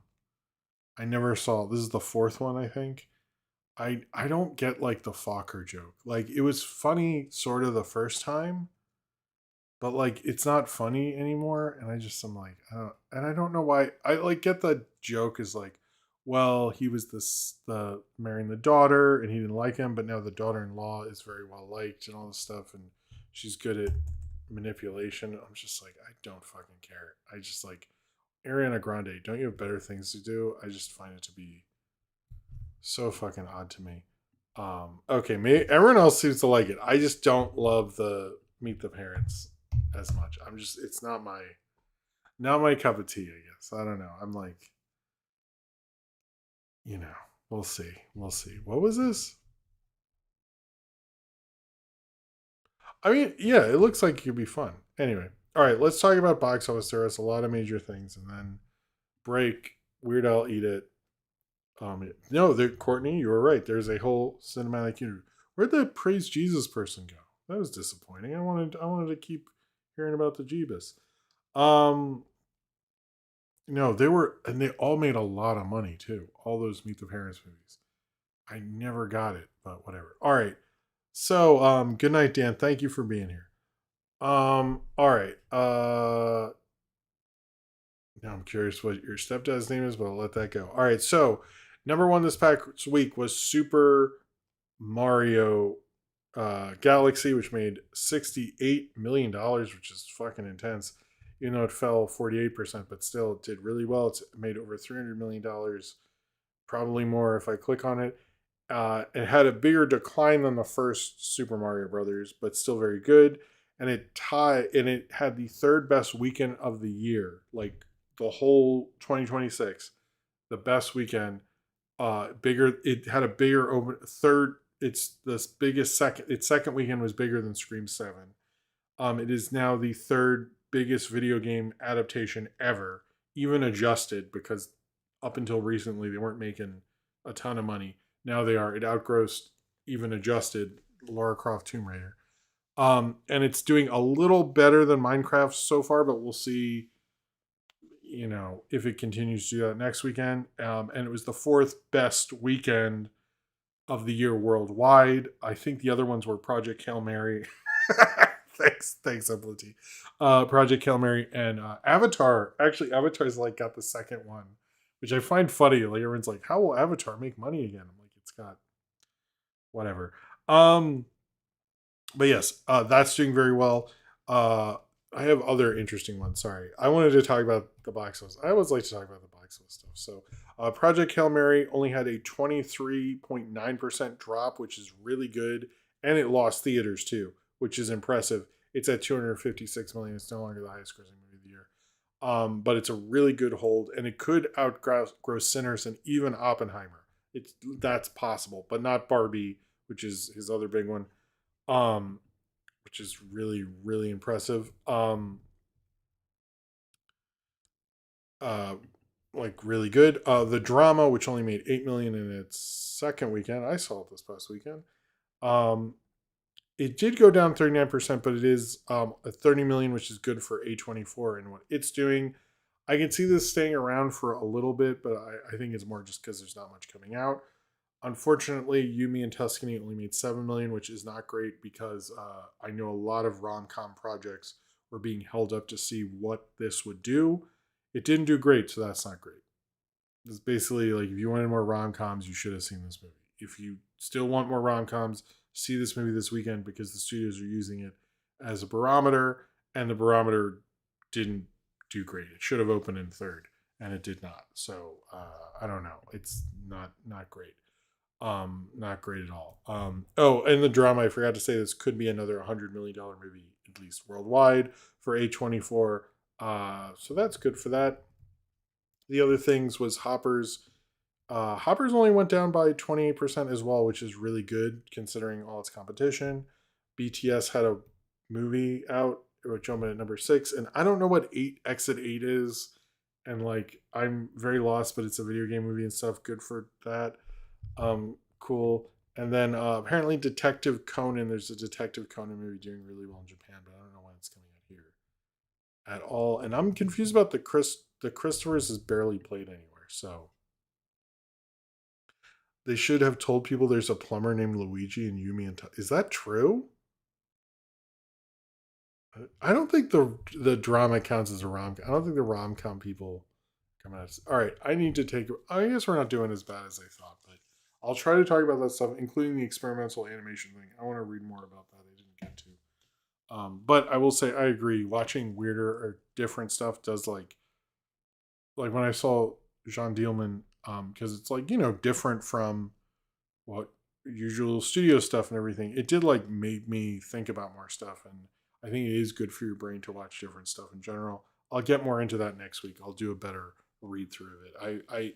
I generally I do support. I think you should watch experimental animation and experimental film and different kinds of film, and it is good for you. Even like when I listen to jazz or music, I feel like I think better. So anyway, my one obit this week is Sid Krofft from Sid and Marty Krofft, um, who created what is it, HR Pub and stuff and all that kind of cool, crazy, weird psychedelic stuff. I think he did pretty innovative, interesting work there, and I think we were all the better for him being with us.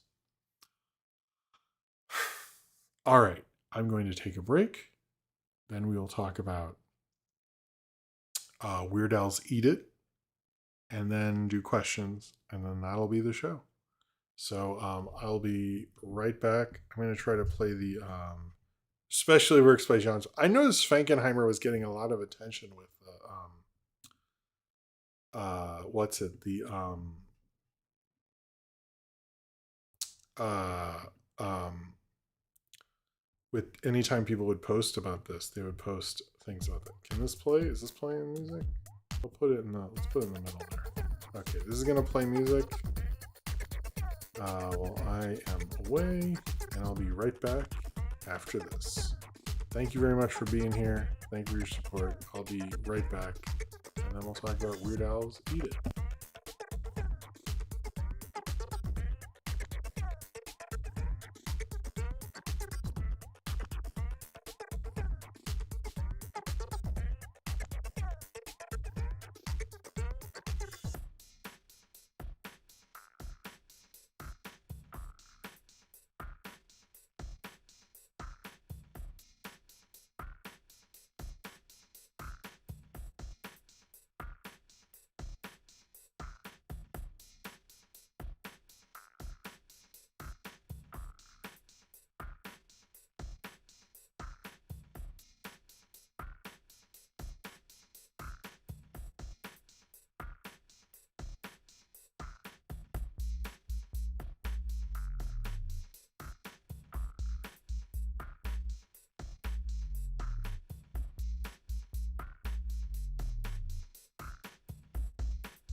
All right, I am back.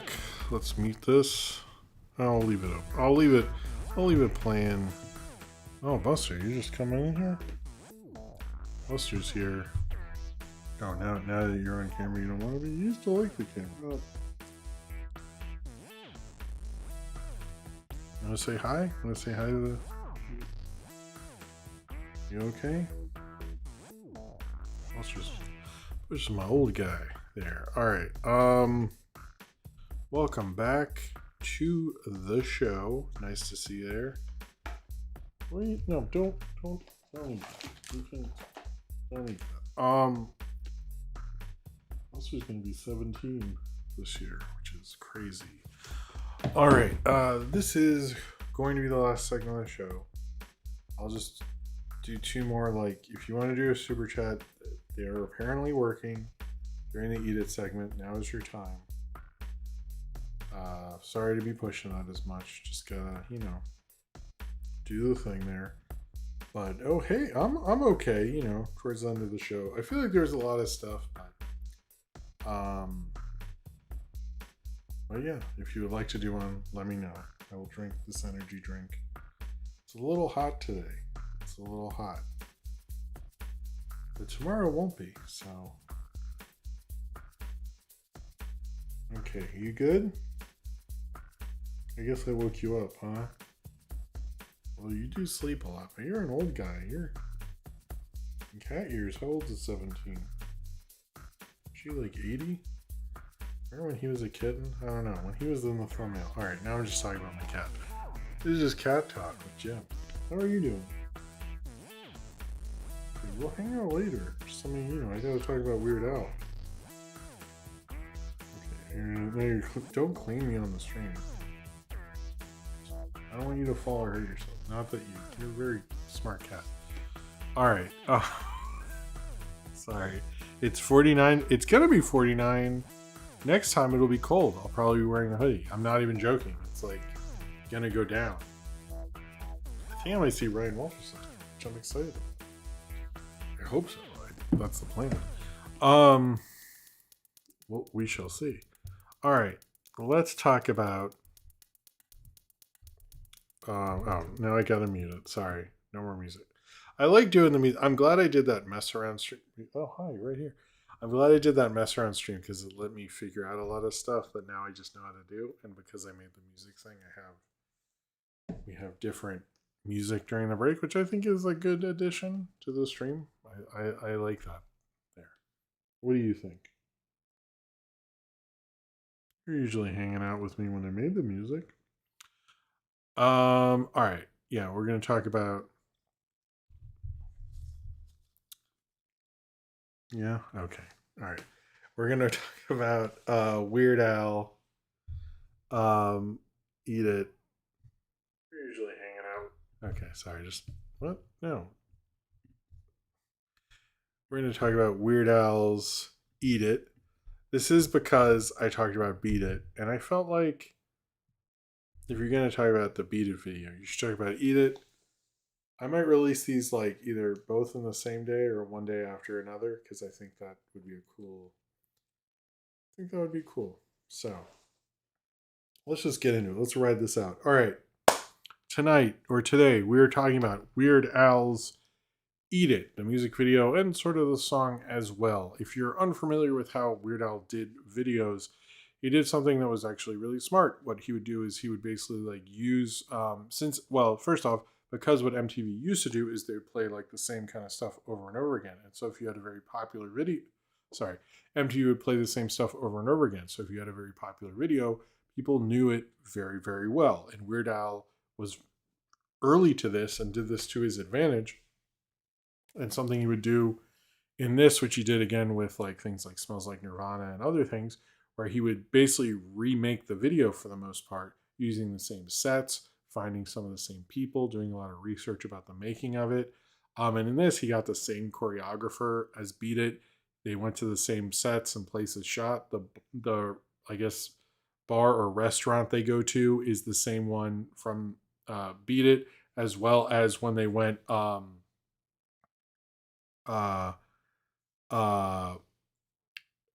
Sorry, as well as where they did the Doors Morrison hotel thing.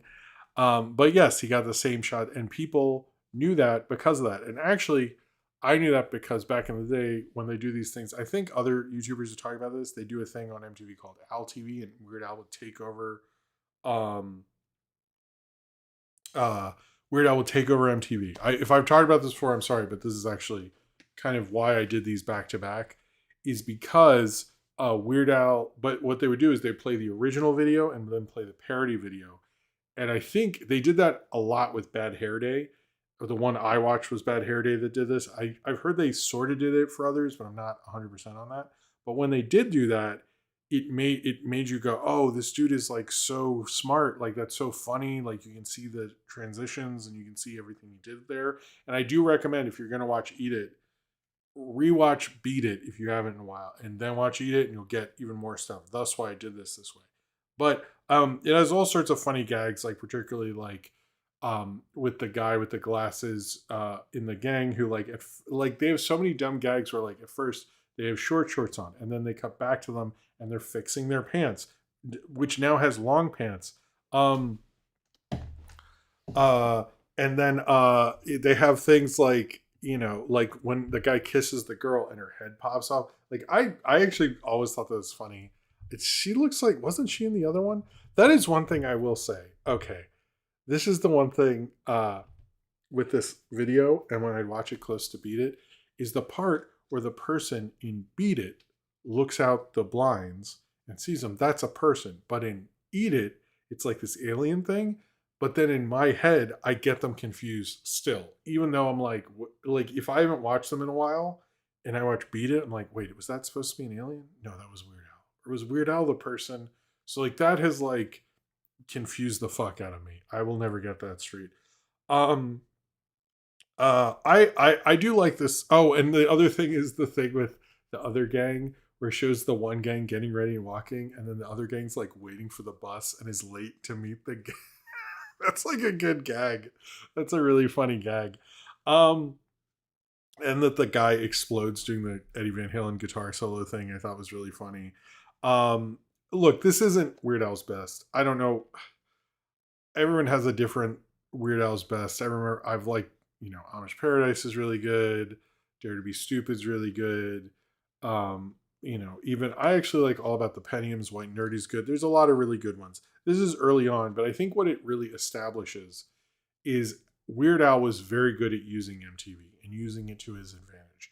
And back when I got into Weird Al, which is around Bad Hair Day, well, I got into it before, but when I really got into him, it's like he was very good at understanding pop culture. And if you watch a lot of TV, he really was able to get that very well. And I think that's really what this establishes. I think if anything, this establishes you like this is what Weird Al can do. This is what he can do with the parody. This is how he can mess things or like mess with things. And like he even says in interviews, he's like, you just take the original and do a few funny jokes in it. You shoot it the exact same. But that's like really smart, very like kind of postmodern, very intelligent way to like reinterpret something to like pretty much shoot it exactly and understand how it was done, which he did like literally the same shit with Smells Like Nirvana basically.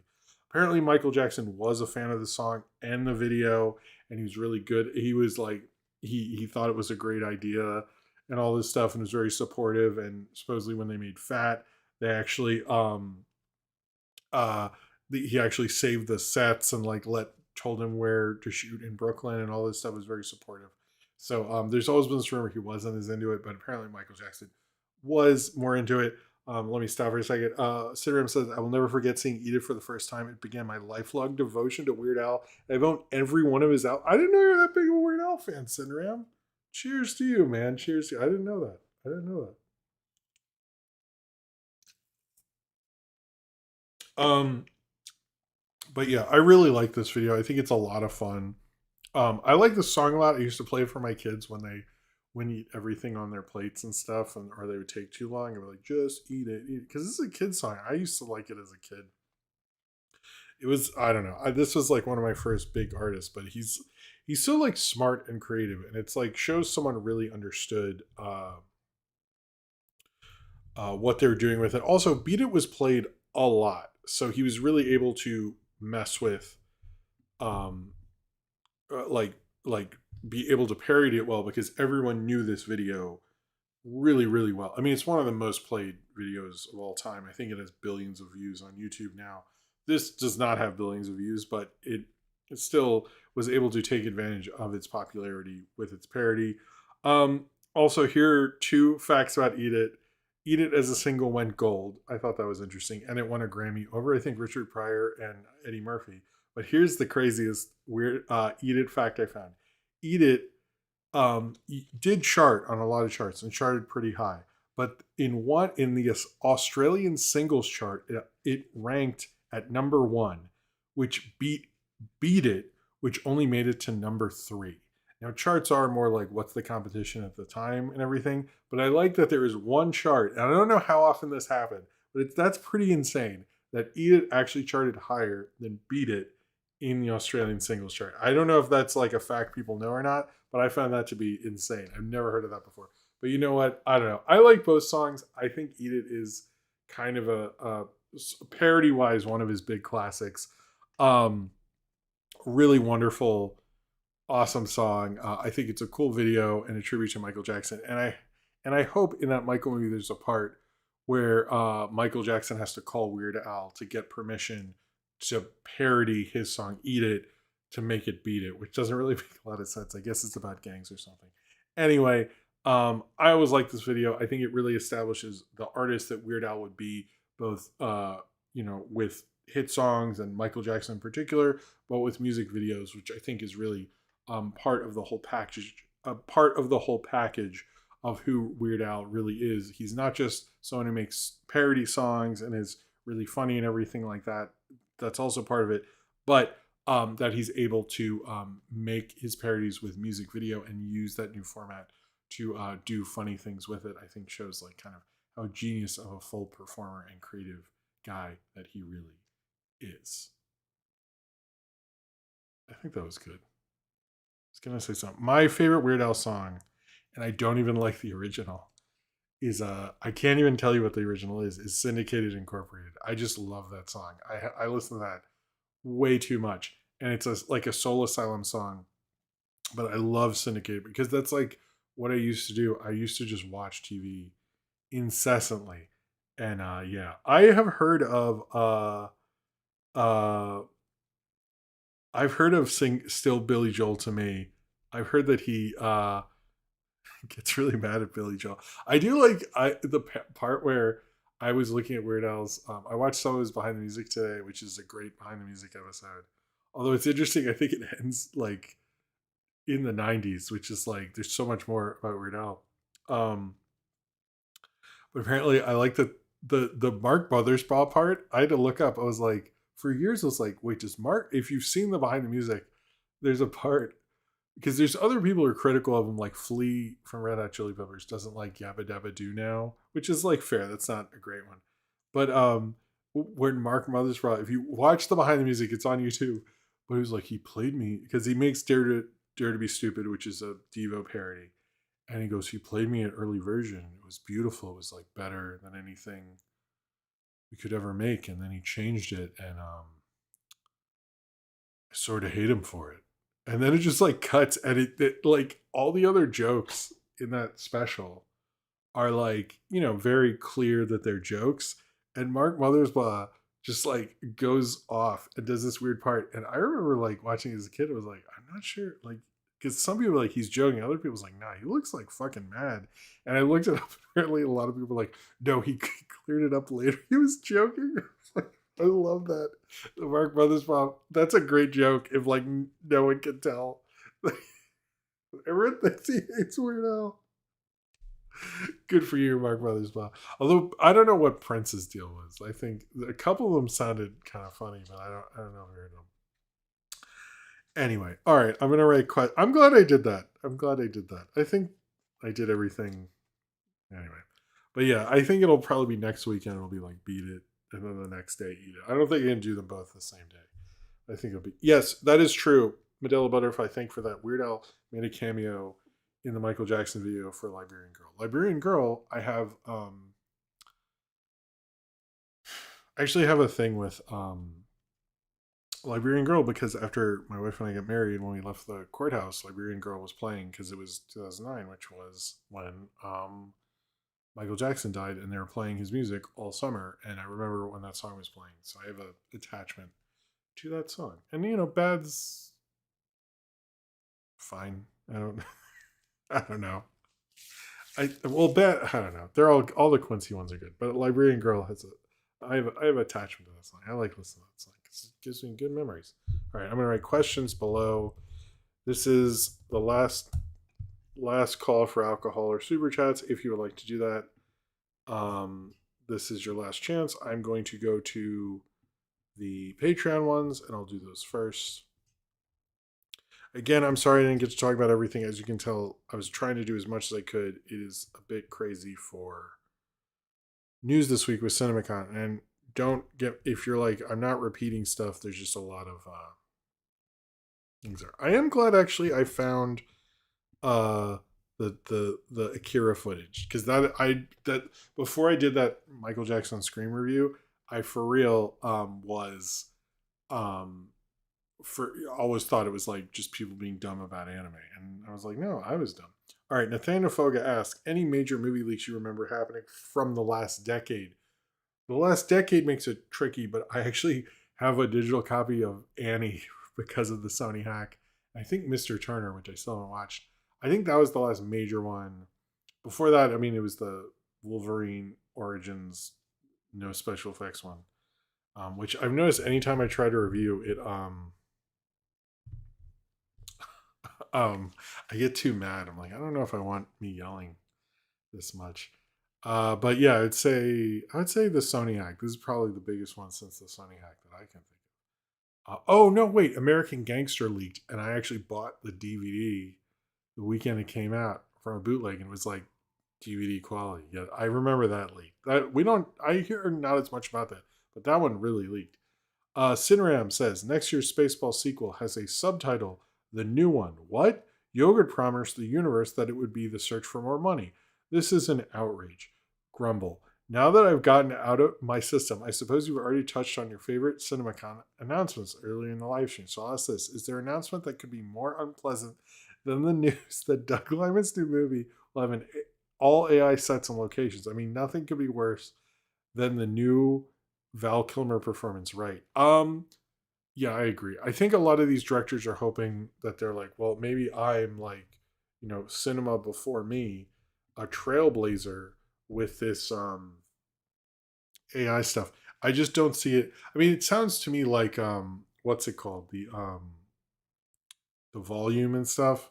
It just it just sounds stupid. And like, if by the way, if any of these filmmakers had a actual narrative reason to use this shit, but they never do. And it's like, but like the best technical innovations have narrative reasons, Like Sam Raimi didn't come up with that cool dolly thing because he thought, I don't know, maybe this is neat. I mean, I'm sure he did, but he had an actual narrative reason for that. So like, I don't know. I don't know. Oh, hey, William Ullman here. Okay. Before I do Austin's question, my brother doesn't want to see Mother Mary because he's tired of movies with fake pop stars and fake pop music like Smile 2, Vox Lux, Lurker, Trap, and a bigger slap. Do you have a modern film trend you're tired of? Okay. Okay. First off, thank you for your generosity, and cheers to you.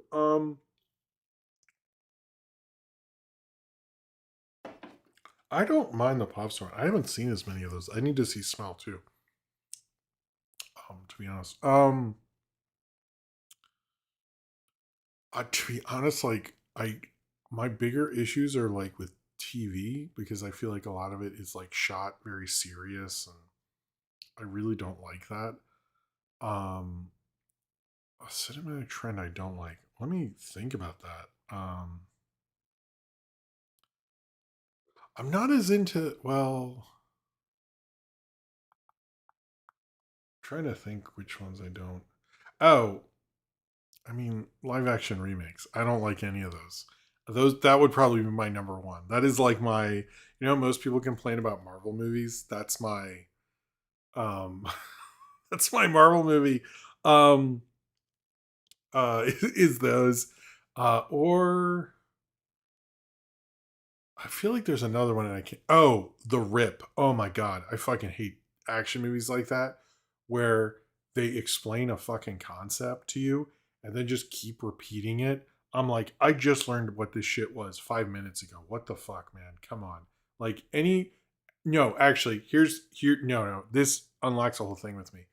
There's used to be this thing in the 2010s where I do love like a film like Point Blank, I think it is, where you combine like art house with blockbuster, and that seems like a cool idea. I've seen more bad movies that combine art house sensibilities with blockbusters. Some real like what was that movie? Lawless with Tom Hardy's in it. Didn't like that movie. Anyone was trying to do an indie movie with a budget before A24 really hit, man, a lot of fucking straight up stinkers. I used to like hate that shit. Like every time, I'm like, no, this one will work.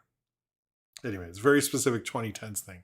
But before like the indie stuff got cooler, it was like everyone's inclination. It was like the word. I don't like. I also am not a big historical movie person if there's not like an actual take. Although I wanted to see Napoleon because that sounded. Isn't he? He's a simp. That's the whole thing that he's a simp. I thought that was interesting, but I never saw it, so I don't know. Anyway, I hope I answered that correctly, William Allen. Thank you for your generosity. All right, Austin said, "Hey Jim, what a great show. Question for you is on my MST3K quest. I watched the Undead, a Roger Corman film. My question is, do you think Corman liked the show? Did he ever talk about it, or what film do you wish they, let's say, in the sci-fi era covered?" Um, I actually do have an answer for this. Uh, it's probably not the one you think. So, I've never heard if he said anything. I think Corman would be cool about it because Corman was kind of a cool guy. But my answer for this is so they made a This is a real thing. Corman made a trilogy, and it's sort of like ironic horror movies. And I've talked about this before, I know, but they made Bucket of Blood, which I reviewed. The second one was Little Shop of Horrors, which I know I've said this before, but it is very true that the original Little Shop of Horrors is already a parody of B movies, and then they made a musical, and people go, "Oh, it's parodying a B movie." I'm like, "Well, no, it's like whatever." But there's a third one, and it's like this C one, and it fucking sucks, and like it stinks because the first two are like pretty well regarded, and then you have the third one, and the third one, I saw it once, and I was like, "This is horrible." Please do that one because it's like not notable. It's like sort of notable, but not really. And like it'd be fun to see them try to see bad comedy and stuff. It's like I think Bucket of Blood is my favorite of them. Bucket of Blood is really good, but yeah, it's I forget. It's like a sea monster thing. If anyone can look it up, I'm sorry, I can't think of it right now. But I remember telling someone about the trilogy, and they're like, "What's the third one?" I go, "The third one's." No, anytime you look it up, there's always a part in the Wikipedia and IMDb and goes, it has some fans. It's not as well regarded, but it has some fans. I'm like, who? Fucking who? Anyway, sorry. All right. Quinn Red said, "Hey Jim, good stream. Good job answering Austin's question."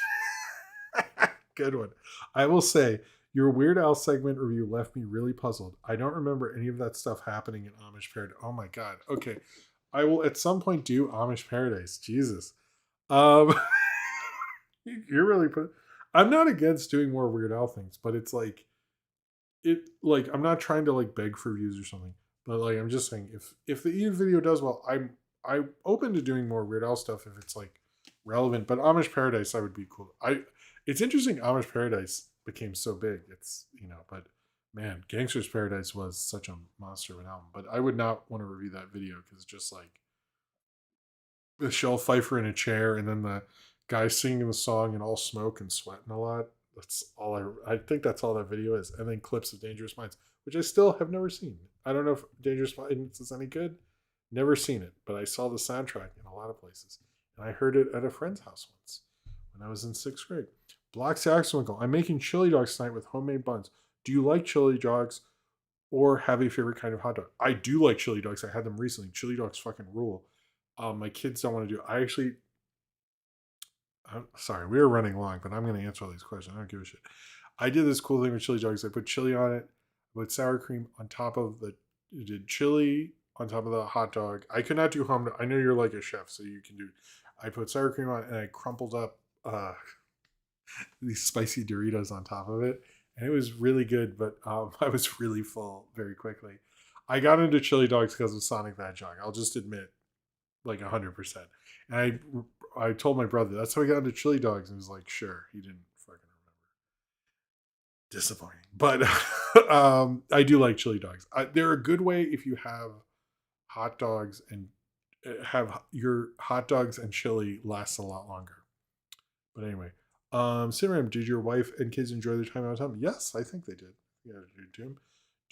Do they still do song parodies? Yes, 100%, all over the internet. I think that sort of changed Weird Al a bit. Is that so many people do them now? So when he did Eat It, it wasn't as prevalent. Embla T, I saw Lee Cronin's The Mummy and am upset we went from generic superhero mummy to now generic possession mummy. Like, is it really hard to do a decent mummy movie outside from Summers? I think part of it is the cultural reason for the first original mummy is not as prevalent. Um, I haven't seen this new one. I'm actually really curious about it. But I do think like part of what worked for Invisible Man, I didn't see the Wolfman thing, uh, was that it worked within like tropes or cultural things now. And I think if you're gonna do them, you should do that. But I haven't seen this movie. That's just from what you're saying there, I'm getting that from. Cornbread, now that you know Jacksepticeye hates Mr. Beast and he's making a Bloodborne movie, a video game you don't know. You're right, I don't. What's a video game movie Mr. Beast should make as revenge? Mike Tyson's Punch Out, where he just gets punched by Mike Tyson a lot. What's the first movie you ever watched unofficially? What? That's an interesting one. Unofficially. Um. Oh yeah, that's right. The money. I like that money joke. Butterfly. Unofficially. Huh. I could probably think of one. It's usually just like I guess I saw Idiocracy on a bootleg, but that was when you couldn't see it anywhere. So I don't. So I'd say that one. Do you like the Black Sea One again? Do you like the Coke freestyle machines? I had lime Coke at the movies Monday. I do like them, and what I do is I like cherry sodas, so I get cherry Sprite with cherry Dr Pepper, and usually do another cherry one and mix it all together, and it's wonderful. But Regal doesn't really do those, and Regal needs just has Pepsi now, so I haven't had one in a while. So, but they are really wonderful. But I end up just drinking a shit ton of soda. Which do I need to do? No. Um, question from Embla T. If I'm missing anyone, please let me know. Is it weird that a major studio took long legs from an indie? I didn't get to talk about this, but I'll talk about it now, I guess. Over from an indie studio over the monkey. Both Oz Perkins movies did well. Apparently, they wanted to do. He wanted a bigger budget. I think it's like, was it Neon? Right? I think they just couldn't afford him, and he's making a lot of money. And he's, to be honest, like Oz Perkins is a director a studio wants because he can make a lot of stuff for cheap. And I think he's like, look, I made a lot of movies. He probably, I'm guessing from what I've read, he wanted a bigger budget and they wouldn't give it to him. And he's like, I've accomplished enough. I should be able to do this.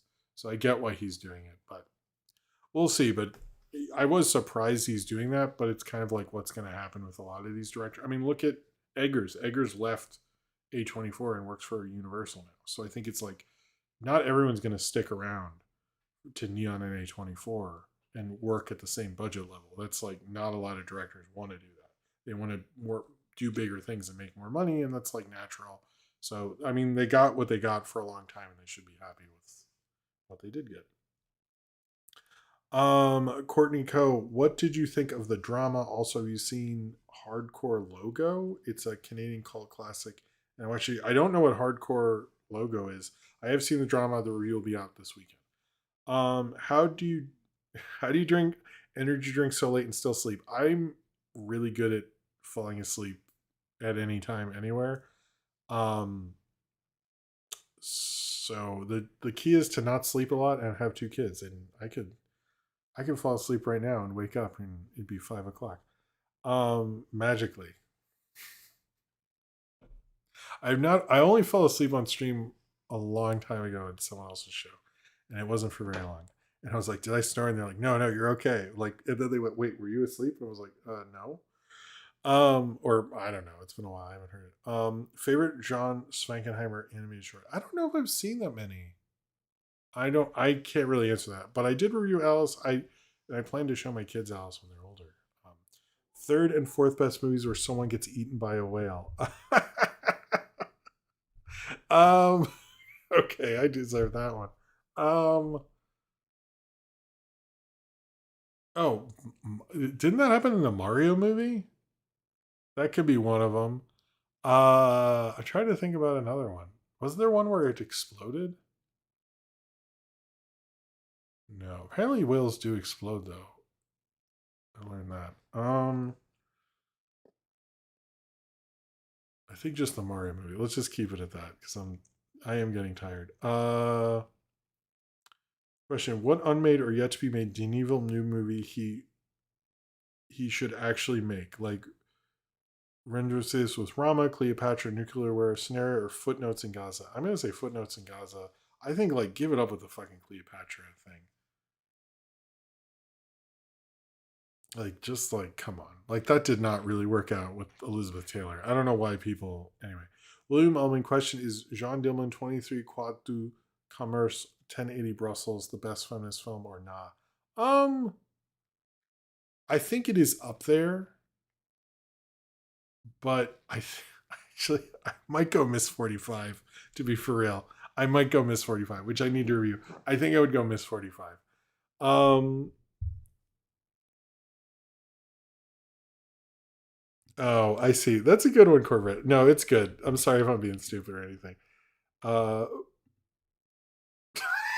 24 is too busy burning money on area has to care about it. I mean, sort of. I actually heard more and more favorable things about Eddington the farther and farther we are away from it, which is what everyone thought would happen. What is your favorite Z grade microfilm maker? Mine are Donald Farmer, Mike Plonger, and Brent Kelly. Whoever directed Christmas Twister, because that was a conservative movie that's pro the environment. I've always found that to be interesting. Um, oh, I can never go sugar free. Come on, you're already at the party of soda. You already lost. Come on. All right. How often do you get popcorn when you go to the movies? When I go to the movies with my kids, because they need to have it and their kids. I never do it if I'm by myself. I often just go. I'll have a soda, but that's about it. I really don't want to eat because I like I don't I'll like eat too much. But when my kids, I'll eat it. But I got food poisoning from popcorn in when I saw 21 Jump Street, so I actually don't do popcorn uh, for a long time. But now I'm sort of back with it.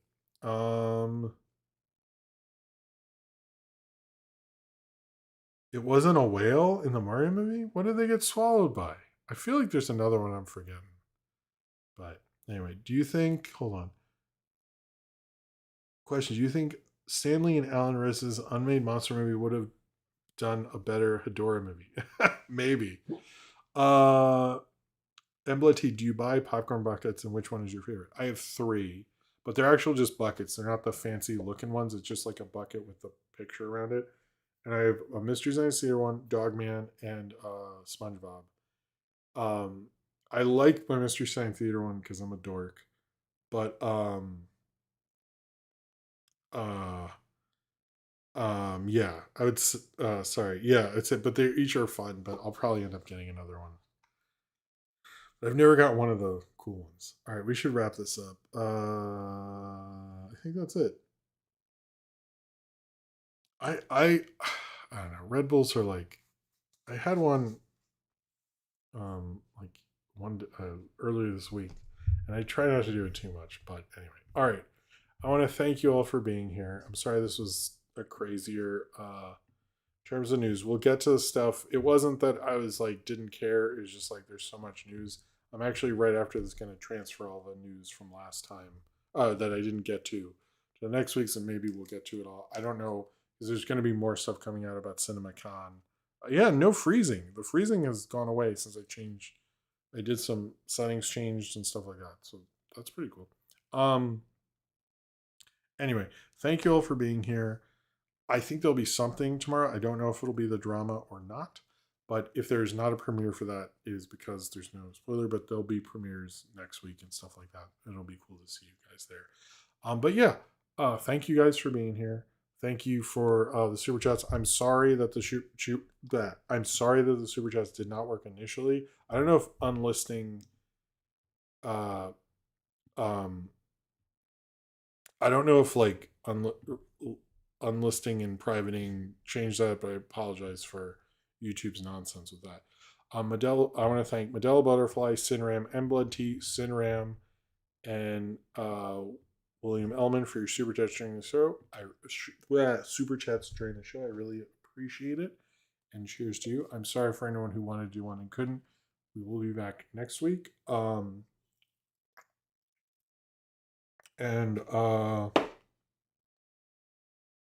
Yeah. And if you're on the Patreon, there'll be something tomorrow for you. Anyway, I'll see you all next time. Thank you very much for your support. Thank you for watching. Thank you for being here. See a cool movie, and I will see you all next time. All right, cool. Bye.